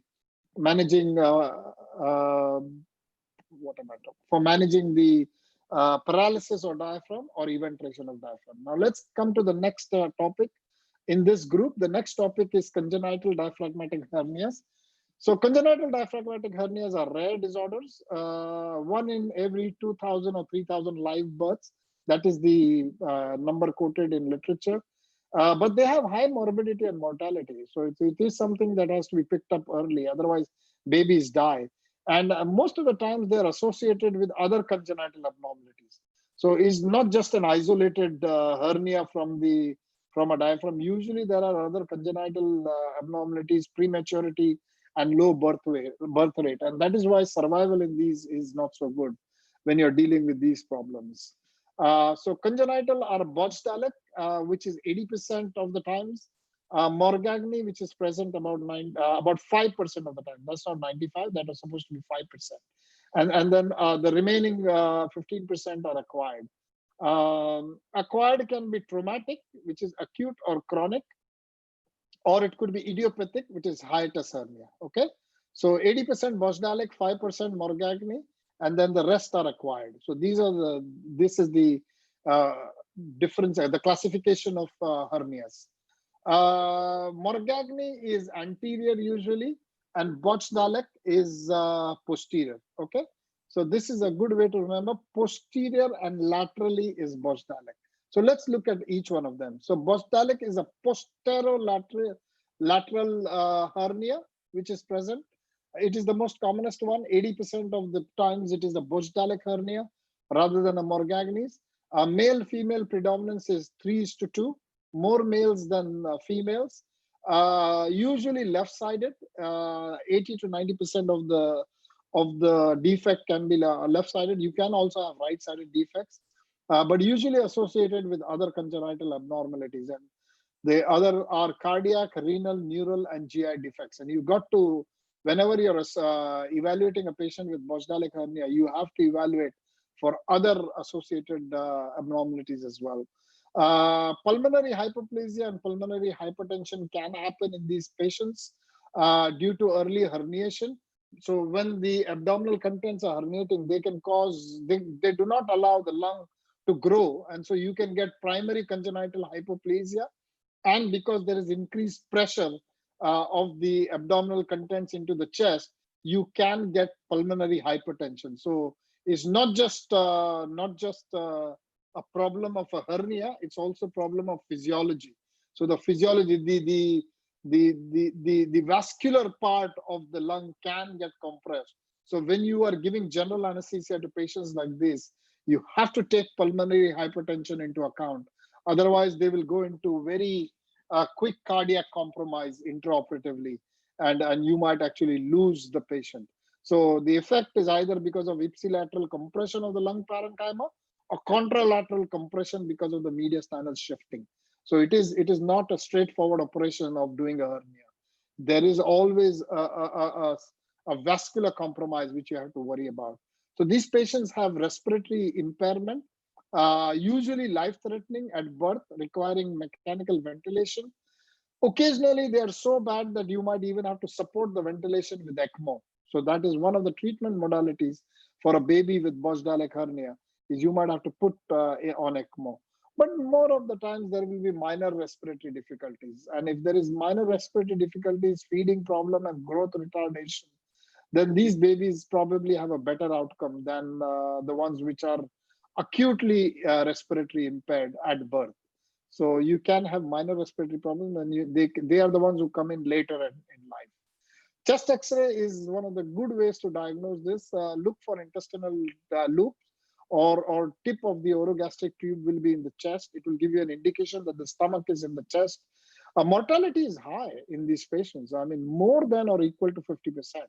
So it is not a simple, anatomical defect and babies get away. They can die. They can die from the Bochdalek hernia. And surgical repair is usually done via the abdomen for these things. And the surgical repair involves reduction of the hernia content into the abdomen, resection of the hernia sac if it is seen, usually in about 20% of cases, and then closure of the diaphragmatic defect. The closure can be primary closure, or you can use anything else to bolster it up, either with a non-absorbable patch or a mesh. It depends on how big and how wide is the defect. But it is important not to make it very tight. If the closure is very tight in a small baby, because this has been there for 9 months of the intrauterine gestation, then you will end up with compression in the abdomen, and there will be increased intra-abdominal pressure. So whenever you do repair of these hernias, you have to make sure that the intra-abdominal pressure does not go very high. Otherwise, you'll end up with problems in the bowel rather than the chest. So you have to have a slightly lax repair to accommodate the intra-abdominal bowel content. Extralobar pulmonary sequestrations are frequently seen, actually. So I'm going to be doing a talk for you guys next week on congenital pulmonary pathologies. And one of the things I'm going to talk about is pulmonary sequestrations. And very often there is an association of Bochdalek hernia with the pulmonary sequestration. And if this has been picked up preoperatively, then your access is from the chest. and you can go into the chest and take away the pulmonary sequestration and repair the hernia. If there is no pulmonary pathology, then you go from the abdomen. And then this needs to be resected at the same time as the hernia repair, particularly if the neonatal, if the baby is able to manage this operation. It's quite a big undertaking in a small baby. So the baby has to be stable enough to be able to take an extra thoracic surgery intervention in addition to the Bosdalic hernia. Okay. Now we come to the anterior hernias. Anterior is Morgagni's hernia, usually around the xiphoid and the costochondral attachments. Remember, I spoke about attachments of the diaphragm, and we said that the attachments come from behind the xiphoid process and from the six lateral costal margins. So sometimes you may get defects in that area, and that is called as a Morgagni hernia. Is less than 2% of all congenital diseases. Usually it is asymptomatic. Okay, it's not such a big problem, and it can be diagnosed incidentally. Surgical correction is advised even in the absence of symptoms. So this is different. You need to correct this for the simple reason that because it's a narrow cavity, it's a narrow hole, the problem is your bowel can get trapped in and you can get incarceration or strangulation. And that is why even if you pick it up incidentally in an adult patient or in a slightly bigger child, then you must suggest a correction of this hernia because it will better to operate electively than as an emergency. And most of the times the repair is through the abdomen rather than coming through the chest. It's very difficult to get into that area because the heart is there. It's a very awkward area to get into from the chest. So it's better to come from the abdomen, and you can do it by laparoscopy if you need to. If you're experienced enough, you can do it laparoscopically, or you do an open laparotomy and get in there. The defect is closed either primarily or with a mesh, and the outcomes and prognosis are very, very good. So Morgagni hernia is a good outcome in patients, okay? And particularly in adults, you can do it by laparoscopy. And you can get good results in Morgagni hernia, as opposed to a Bosdalic hernia, where unfortunately the mortality is almost 50%. So it's very important to remember the difference between the two. But Morgagni hernia should always be repaired. You cannot wait for it, because if complication happens, then it will be very traumatic and will reduce your outcomes. So that's about congenital childhood hernias. What about acquired diaphragmatic hernias? You can get them in trauma, 3 to 5%. Usually seen with blunt injuries to the diaphragm, and these ones carry very high mortality, particularly when they're blood. The problem is because there's multiple injuries to the patient, the diagnosis is often missed or delayed. You're looking at neurology, you're looking at abdomen, other things. You forget to see that actually the diaphragm has been injured. And the best way is when you get a chest X-ray showing herniated abdominal contents into the chest, or presence of an orogastric tube above the level of the diaphragm. These two will clearly tell you that there is. So index of suspicion is very high. And a CT scan is good enough. Sometimes people use MRIs for these things. Surgical repair is the one, and this needs to be repaired because you can get strangulation and obstruction. So acquired diaphragmatic hernias, again, the prognosis for these in trauma is completely determined by what is the other injury that the patient has. So first, this is not the first treatment that you do. The first treatment is treat the other injuries. Once the patient has recovered from the other injuries, then these hernias can be looked at and treated. Okay. Now let's look at hiatus hernia. What are the types of hiatus hernia? Now, there are 4 types of hiatus hernia. We did discuss this with Pooja the other day, but I want to repeat it for the exam going people. So there are 4 types of hiatus hernia. The first one is called as a sliding hiatus hernia, where the gastroesophageal junction goes into the thorax. Okay, that's the first type, sliding hiatus hernia, GEJ into thorax. Second type is rolling paraesophageal hernia, paraesophageal hernia, where the GEJ is in the abdomen, but the fundus and the organs may go into the chest. Okay, so that's the second type. The third type is a mixed type. where GEJ may be in the abdomen, fundus organs may be in the chest, we don't know. The GEJ can move up into the chest. So any of these can happen, and that's a mixed type. And the fourth type is when intra-abdominal content like spleen and liver and things have gone in. And that is the really wide, big one. Not liver, I meant colon and things have gone in there. That's a different type. So when you've got intra-abdominal contents, then that's a type 4. So this is your type 1. GEJ has just gone into there, but abdominal contents are still down here, okay, called a sliding hernia. The second one is paraesophageal, where GEJ is down here, but the fundus has gone in, okay, that's a sliding hernia. Then third is a mixed type, where GEJ has gone up and fundus has gone up, so that's one. And then the fourth type is, of course, when anything else along with this has gone into the chest, that is called as a type 4 hernia, okay. These are hiatus hernias, types of hiatus hernias. Common investigations are chest X-ray, contrast CT, and swallow. Don't forget to talk about barium swallow, okay, or gastrographin swallow when you're investigating hiatus hernia.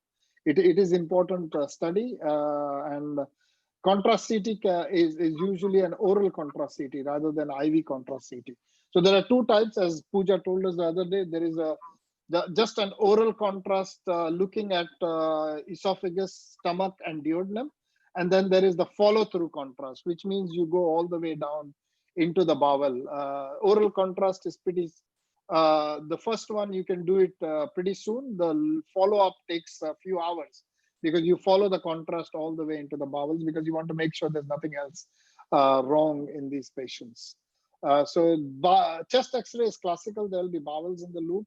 The gastric bubble may be behind the heart. This is a very important one you have to learn. And in the exam, I have seen this X-ray being put up, and I'll show it for you, that you actually did not see the gastric fundus shadow behind the heart, and you missed it, and you will get pleural effusion. This is the X-ray, okay? And if you look carefully in this X-ray, there is an air fluid level behind here. Can you see this air fluid level? This is a classic X-ray that's put up in the exam. You know, this it's almost like a silhouette sign, which means it's behind the heart and you're trying to find. So don't forget, if you have got a completely normal looking chest X-ray where you don't know what the hell is going on, in an exam we will never put a normal chest X-ray. There has always got to be a pathology. So if in an exam you've got a chest X-ray which looks absolutely normal, look at the heart shadow. Always look at the heart shadow and look behind the heart shadow. And the next step you should tell the examiner is, I would like to do a chest X-ray lateral. Okay, very, very, very important. Don't talk about CT scan straight away. Just say, I would like to see a lateral. Even if you cannot see anything and you're not sure what's happening behind the heart, don't say this is just a normal chest X-ray. Say, sir, I would like to see the lateral film, because the lateral film may actually show you the pathology lying behind the heart. Even if you cannot see it in front, you must say, sir, could you please show me lateral chest X-ray? And the lateral chest X-ray will show you the pathology behind the heart, okay? And then CT scan will, of course, show you exactly what is happening. And that's the CT scan of the same patient. So, you know, an almost near normal chest X-ray, if you don't look carefully, you will miss this. You will miss this whole thing lying behind the heart. And that's not good in the exam, okay? And then you can have mixed hiatus hernias with everything that is going into the chest. Complications are a problem. There can be symptoms of dysphagia and hiatus hernia. There can be intermittent obstruction depending upon the narrowness of the hernial cavity. There could be reflux disease because your GEJ has now gone into the chest. You have lost your normal GEJ junction. There could be bloating. There could be aspiration, very common symptom. Patients keep regurgitating and then aspirating and get chronic bilateral pneumonias, particularly affecting the two lower lobes. Or you can acutely present with incarceration or strangulation in bowel obstruction. And even worse is because of the chronic infection and the chronic aspiration, you may present with lung abscess. So whenever you're investigating a patient with lung abscess, don't forget to look for associated hernias. It's quite important. You might miss the presence of a hiatus hernia. And you must always inquire, why is the patient getting recurrent infections? It's very important to understand the cause of the recurrent infection. So don't forget reflux disease And don't forget hiatus hernia, particularly when you're dealing with lung abscess. So if I put up a CT scan showing bilateral inflammation in both the lower lobes, think lung abscess, think hiatus hernia. That is the trick in this exam, okay? What are indications for surgery? Indications for surgery are severe complex reflex, second, and causing aspiration in the patients, perforation because the bowel has got necrotic, or incarceration and strangulation. Both of these are acute things, or respiratory compromise because of space occupying lesion. So the hernia is coming in and the patient cannot lie down, patient cannot walk, effort tolerance has gone down dramatically. So all of these are indications for surgery. So you don't operate on every single patient. There is a conservative management for hiatus hernia, which means head high, antacids, etc., etc. But we've done that in the GI, in the GERD treatment. So the conservative management is exactly how you would treat for GERD. But you have to watch out for aspiration, perforation, strangulation, and respiratory compromise. If any of these are present, the threshold for surgery for a hiatus hernia is lower. You want to operate because you don't want to get incarceration and strangulation.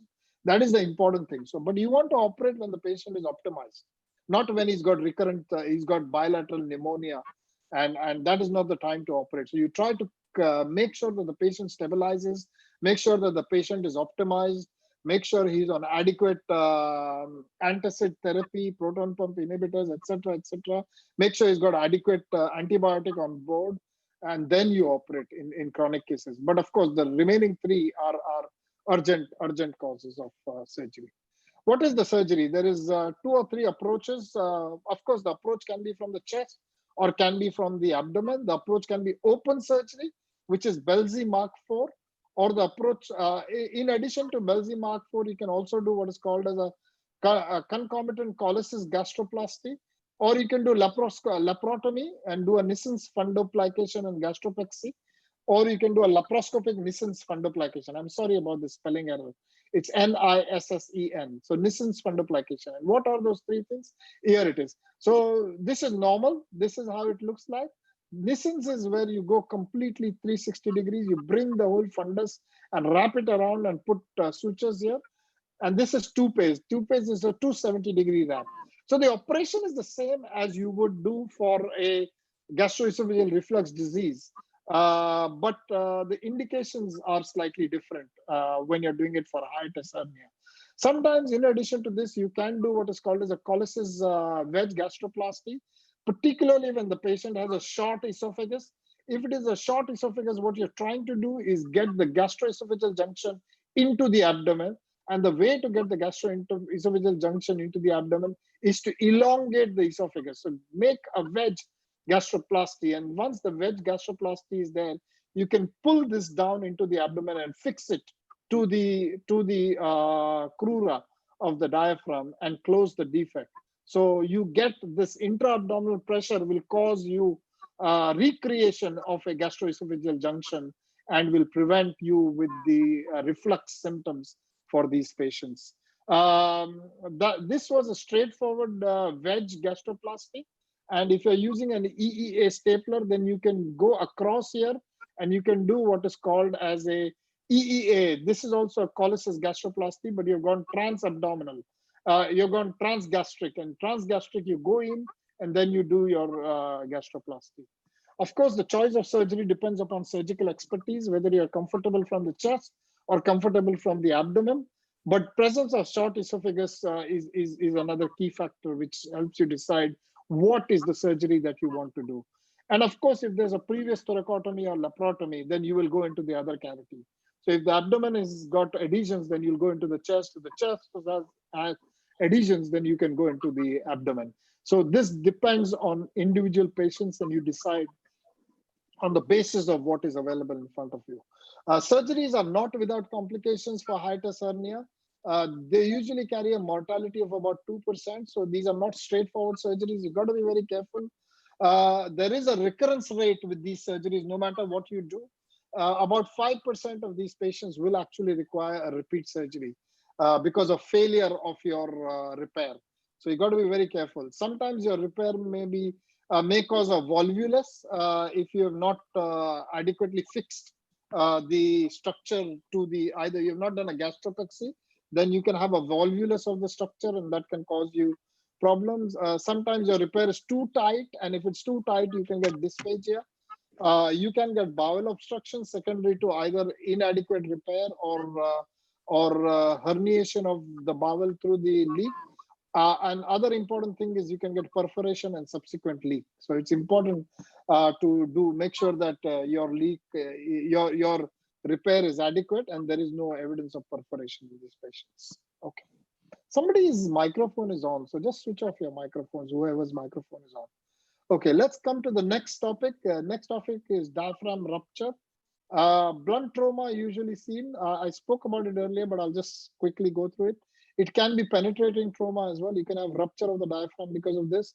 Majority of the times it's on the left. So 68% of the times diaphragmatic rupture is on the left and more common in males. This is the etiology of diaphragmatic rupture. Clinically, patient may come with acute cardiorespiratory compromise, may come with chronic GI obstruction or respiratory compromise.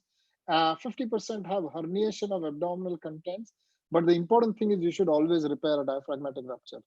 In an acute condition, you have to take care of the other mortality causing injuries, but if you are there and you see it, you must always repair it. And even if you find it later on in follow-up, it's always a good idea to repair it because you might get herniation and strangulation. So it's not a good idea to leave a diaphragmatic rupture alone because it is a progressive disease and never resolves. The investigations are, of course, chest X-ray, CT, multiplanar reconstruction, ultrasound, swallow study, and occasionally they are found incidentally at laparotomy. As I told you, they could be a previous injury and you found a tear when you went in for something else. Multi-trauma, as I said, sort out the life-threatening injury first. The diaphragm rupture is not the first one that you want to repair. And always you try to go through the abdomen because 90% are associated with other abdominal injuries. So preferably go through the abdomen because there could be other, of course, the injuries in the chest or the knife is stab injuries in the chest, then you go through the chest. Completely depends on what you've got there at that particular time. And then in a late phase, you can go through thoracotomy if you are worried about abdominal adhesions or you think that the bowel is stuck to the under surface of the diaphragm and things like that. So in those cases, you can go from the top and you can repair it. So choice depends on whatever is there clinically present and what is your level of expertise. You can actually do these by VATS and laparoscopy. And I have done a few by VATS and it really comes out pretty nicely. I've also done, I think, 2 by robotics as well. So it is something that is available, but not in an acute scenario. So always in a chronic, in a controlled scenario, not in an acute situation. Again, respiratory compromise, pleural effusion, bowel herniation, strangulation, bowel obstruction and pseudo obstruction. These are all the complications that happen with diaphragmatic ruptures, and that is why you need to repair them. It is important that you must repair them. Okay.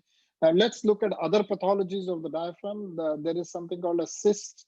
Primary cysts are rare. You can get what is called as pleuropericardial cyst, which contains clear water. When you resect them, it's clear water, unless they are infected. These cysts can get infected. And if they're infected, then it becomes all purulent and things. But normally they're called a spring water cyst and they have clear content. These are all congenital cysts. You can get hydated cyst involving the diaphragm. This is this is the lesion. This is a cyst which was involving the diaphragm, but pretty close to the phrenic nerve. So when you resect this, you got to be careful that you don't damage the phrenic nerve. And usually when you aspirate, you get clear fluid out of it. So what is a differential diagnosis when you get a mass in the diaphragm? So it could be a lung tumor, which is invading the diaphragm. It could be mesothelioma. Important to know that. It could be a hepatic tumor, which is eroding through the diaphragm. So important. It could be primary diaphragmatic tumor. Rare, not very common. It could be herniation. So be careful that you're not mistaking a hernia for a mass. It could be enlarged lymph nodes near the crura. It could be a paraspinal abscess. So a paraspinal abscess or a tuberculous abscess may present as a lump around the diaphragm, or it could be paraspinal hematoma following surgery or following injury, particularly in rupture of the vertebra or vertebral fractures, you might actually get tracking of the blood, and the paraspinal hematoma presents in the long term as a mass on the diaphragm. I have actually operated on one case with a paraspinal hematoma, thinking it was a diaphragmatic lesion, but eventually it turned out to be a paraspinal hematoma. So these are the differential diagnoses. Whenever they put up an X-ray with a mass in the diaphragm, remember these different diagnoses. Don't forget about the lung. Don't forget about the liver. Always talk about the lung and the liver, and then talk about primary pathologies from the diaphragm. Zamir? Benign, yes, sir. It could also be a secondary tumor. Yeah, it could be. We're going to talk about secondary tumor when we talk about malignant diaphragmatic tumors. Okay. You're absolutely Thank right. you. Sure. Absolutely Sorry. right. Yeah. So benign diaphragmatic tumors are fibromas, lipomas, neurogenic tumor, lymphangiomas, and cysts. These are the benign diaphragmatic tumors. Fibromas, lipomas, neurogenic tumors, and lymphangiomas and cysts. The malignant tumors could be leiomyosarcomas. These come from the smooth muscle of the diaphragm. It could come from the striated muscles, could be a rhabdomyosarcoma. It could be malignant fibrous histiocytoma. It could be fibrosarcoma. It could be extraskeletal even sarcoma. Mesothelioma we spoke about, and then secondaries. And commonest secondaries of the diaphragm is from the RCC. RCC is because of the location of the diaphragm close to the kidneys, can actually go and directly form metastases on the diaphragm. So these are the malignant. These are all, each one of this is from literature, okay? So these are all the various tumors that have been described in literature with various papers. So, you know, the leiomyos, the smooth muscle, of course, comes from the esophagus and around the esophagus. Rhabdomyosarcoma comes from the muscle of the diaphragm itself. And then the others can be from any other of the layers of the diaphragm. Don't forget mesothelioma. Mesothelioma is quite important. You must remember primary diaphragmatic mesothelioma has been described. So don't forget about primary diaphragmatic mesothelioma. 50% are asymptomatic, but you can get chest pain, and sometimes the pain can be referred to the shoulder. So, you know, you may not actually pick up what the problem is until and unless you do a chest X-ray and you see a mass there. And this is one rare phenomenon which is seen with paraneoplastic tumors, where you get clubbing and you get hypertrophic pulmonary osteoarthropathy, HPOA. And I think Adrian has published this paper on truncal vagotomy for HPOA with Khalid Ahmed.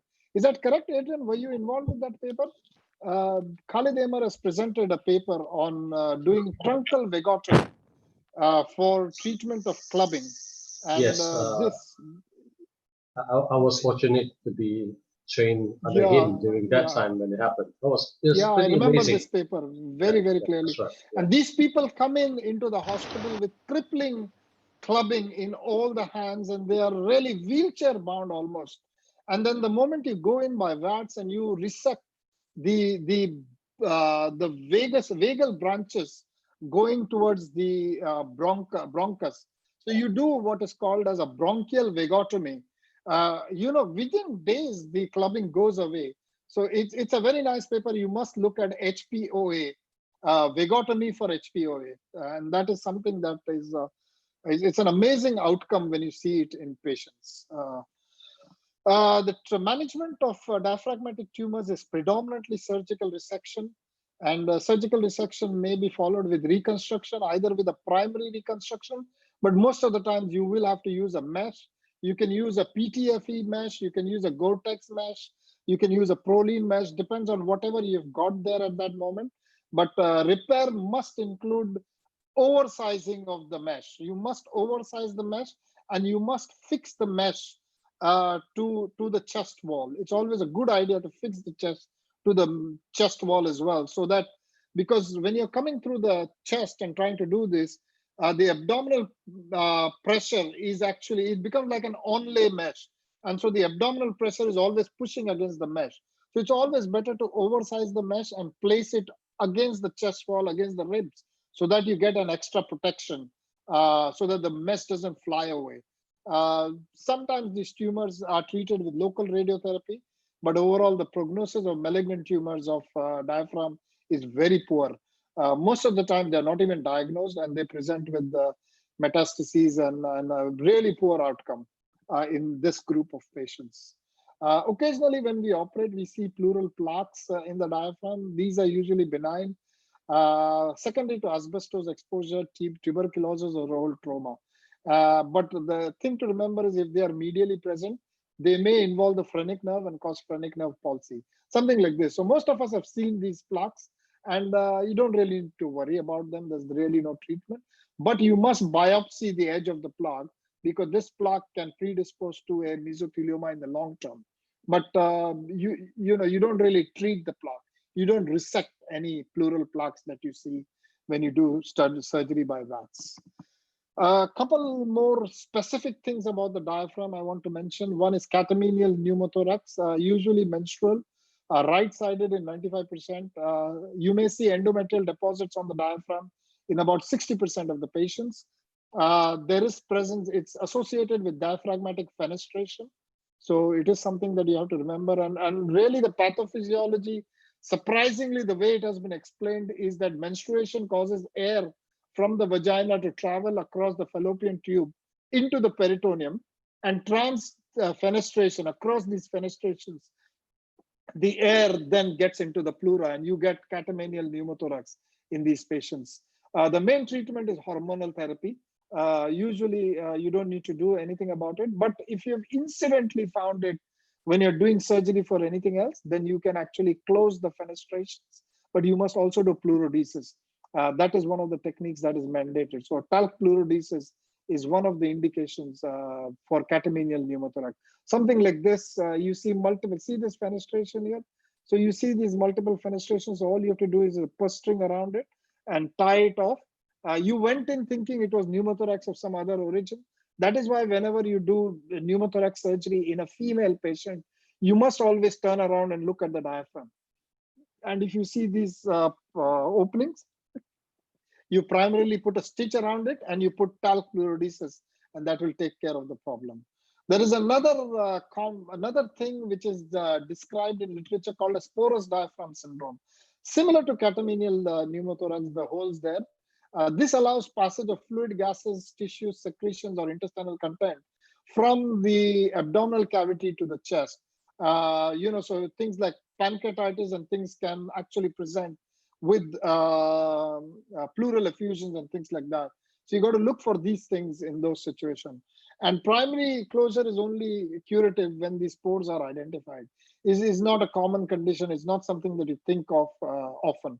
But sometimes you might get patients who are presenting with recurrent abdominal problems, but with associated chest complications. There is a concept called as agenesis of the diaphragm, extremely rare. Few cases reported in literature, usually diagnosed early after that. That means there is no diaphragm. Very high mortality, these patients will die. And very rarely, almost I think 2 or 3 cases have been reported in adult literature. But you must look for familial inheritance because it has got a multifactorial genetic etiology. So agenesis of the diaphragm usually is associated with mortality rather than anything else. This is the last topic which you must know. This is again a part of an MCQ. That's why I brought it into the room. Cantral pentology. Anybody knows about this? Anybody wants to have a go? 5 things in a cantral pentology. Anybody wants to have a go? Who has read this? It's my last 2 slides. Anybody want to have a go? Yeah, Mr. Who, Vikas or Lamar? Who wants? Yes, sir. It is ventral diaphragmatic hernia, a tetralogy of Fallow. So 4 defects of tetralogy and 1 ventral hernia. No, actually, it's deficiency of the anterior diaphragm. That's one defect. The second defect is supraumbilical abdominal wall defect. The third defect is defects of the diaphragmatic pericardium. The fourth defect is associated tetralogy of Fallow or other congenital intracardiac abnormalities. And the fifth defect is defect of the lower sternum. So the pentology is made up of 5 separate defects. Okay. So one is from anterior diaphragm. There is no anterior diaphragm. There is supraumbilical abdominal wall defect. There is diaphragmatic pericardium may be missing. Your congenital intracardiac abnormalities like tetralogy of Fallow, and the lower sternum actually may be missing. So it's not just the 4 TOF, but it's actually 5 separate pathologies that's described as Congenital pentology. And they are associated with omphaloceles. So that is something that you got to remember. You might have a baby born with a non-union of the anterior abdominal wall. It's a rare condition, often incomplete, usually because of the failure of fusion of the lateral mesoderm somewhere around the 3rd week. And treatment is correction of ventral hernias, correction of diaphragmatic defects, correction of sternal defects, and of course, correction of cardiovascular anomalies. So when you operate on these people, it's quite an extensive thing. Not just the cardiac surgery has to be done, but you also got to repair the sternal cleft that you get at the lower end. You got to repair the other hernias, something like this. So this is an omphalocele which is associated with a Congenital pentology. The time is 10 to 7. Thank you very much, everybody. 2 hours, and we've done well. Okay. All right. Thanks. Anybody wants any questions? I hope this topic was worth it, because it is an unusual topic. Not many people read so much about it. So the problem is an MCQ comes out of this, and then when an MCQ comes and you don't know the answer, it's so easy. It's such an easy topic, but it's not worth missing an MCQ on this. Okay, questions? Anybody wants any questions?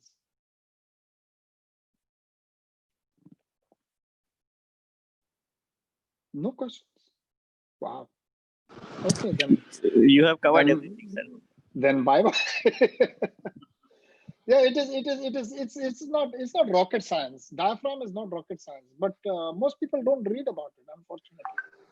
They are so hooked up onto lung cancer and mediastinum, and they forget about the diaphragm. And it's an easy question to answer, and it always comes in the exam. I promise you. The chest X-ray is my favorite chest X-ray. You know, the hiatus hernia is my favorite chest X-ray, or eventration of the diaphragm is my favorite chest X-ray, and it's such an easy one to really crack it. It's the one I ask when I want a patient, when I want a student to come to pass straight away. So I put up that, and most students will answer this and they will pass the exam. And then beyond that, we talk about other things. But it's a good one. Yeah. I have a question. Yeah, who's that? Jibril, tell me. Yes, sir. Yeah. Sir, my question is concerning diaphragmatic eventration. We've had cases of patients developing diaphragmatic eventration post-trauma, like 4 or 5 patients who required diaphragmatic plication. We've not been able to, up till now, find the cause why patients develop that eventration post-trauma. They don't have what you have to make sure that it is not a nerve injury, because very often you think it's eventration, but actually it's a neurological injury, trauma. The commonest cause is whiplash injury to the neck. So because you have a sudden stretch, the phrenic nerve runs across there, and it runs next to the cervical vertebra, and there's a stretch. It's exontemesis which happens, and then it presents as a unilateral diaphragmatic paralysis or eventration. You have to actually, you know, the question is, did you actually work up the patient? Did you do phrenic nerve conduction study in the patient or not? So you find this, you go ahead and operate it, and you call it eventration, but it may not have been eventration. It could have been. So in trauma, the commonest reason why you get eventration is not eventration, but it is actually phrenic nerve injury, unilateral phrenic nerve paralysis. Okay. It's a misdiagnosis, but it doesn't really matter because the treatment is the same. A unilateral phrenic nerve injury is not a big problem. So the treatment is the same. You go ahead and placate it and you get on with it. But if you actually investigate, you'll find it is a traction injury because of the whiplash. It's common association with whiplash and commonly associated with first rib fractures. Okay. Thank you, sir. Okay. Yeah. Thank you, Adrian. I just read your comment. It's very kind of you. Anybody else? Okay. Thank you very much, guys. We will record this, and I'll make sure. Did I put yesterday's lecture? Have I put it there? Yes, I yes. have already uploaded it on YouTube. I may have forgotten to Yes, share the link. I saw it also today. Yeah, I'll share the link if you want. I forgot, but I put it up last night. I'll share the link today. And sorry, somebody's asking. It's already there, sir. Yeah, I know it's there, but I didn't share the link with you guys. So maybe. How do you deal with hepatic abscess rupturing into the pleural cavity leading to the pyothorax with necrosis of the diaphragm? Very difficult situation. Dr. Mishra, very difficult situation. You have to actually drain. You have to get into the chest. You got to clean it up. Sometimes transthoracic, you can actually clean up the liver cavity as well. You got to drain the abdomen. You got to drain the chest. The management is drainage. You have to drain everything and then give them antibiotics, long-term antibiotics, and then hopefully by the healing, you cannot repair the diaphragm in that situation. You should not repair the diaphragm, because when you put in foreign body in an infected space, that is a very bad decision. So you should not repair infected rupture of a cyst into the chest. You must only drain them. So good drain in the chest, a good drain in the abdomen, good antibiotics, and then gradually it will get loculated and healed. That's the treatment, Dr. Mishra. Okay, anybody else? Thank you, sir. Thank you very much. Okay, good night to everybody. I hope it was what it is. Not many people do lectures on diaphragm, but I think it is something that you must know about it. Yes, and sir. hopefully this will become a reference for you guys to go back to. Okay. Thank you very much. Thank you very much. Good night. I think Good night, sir. Dr. Nyanesh Thakkar has very, very kindly given us a lot of topics on transplant, which he's happy to cover with our group. I have actually requested him that if he can do them on a Friday evening rather than Saturday, Sunday, purely because the IAX group has already covered lung transplantation in great detail. So I want that specifically for our group who are exam going. So I think next week he's doing a Saturday, but after that there are 3 or 4 lectures he's given to us, and I think that we've got to help him there. Rohit Kumar, Vikas, just look at that. Rohit Yes, Kumar's number, just take it off there. Yes, sir. Yes, sir. I have sent him a message. Added, so send him the message and deal with it. Yes. Okay. All right. Yes, sir. Thank you very much. So this was, let me look at my, 10 countries. Okay, 10 countries. Not bad, guys. We're doing all right. This is truly international. Okay. At least that's the first shot. I've not looked at the more detailed shot. Okay. Good night, everybody. Thank you. Thank Good you. night, sir. Good night, sir. Good night. Good night. Thank you very much.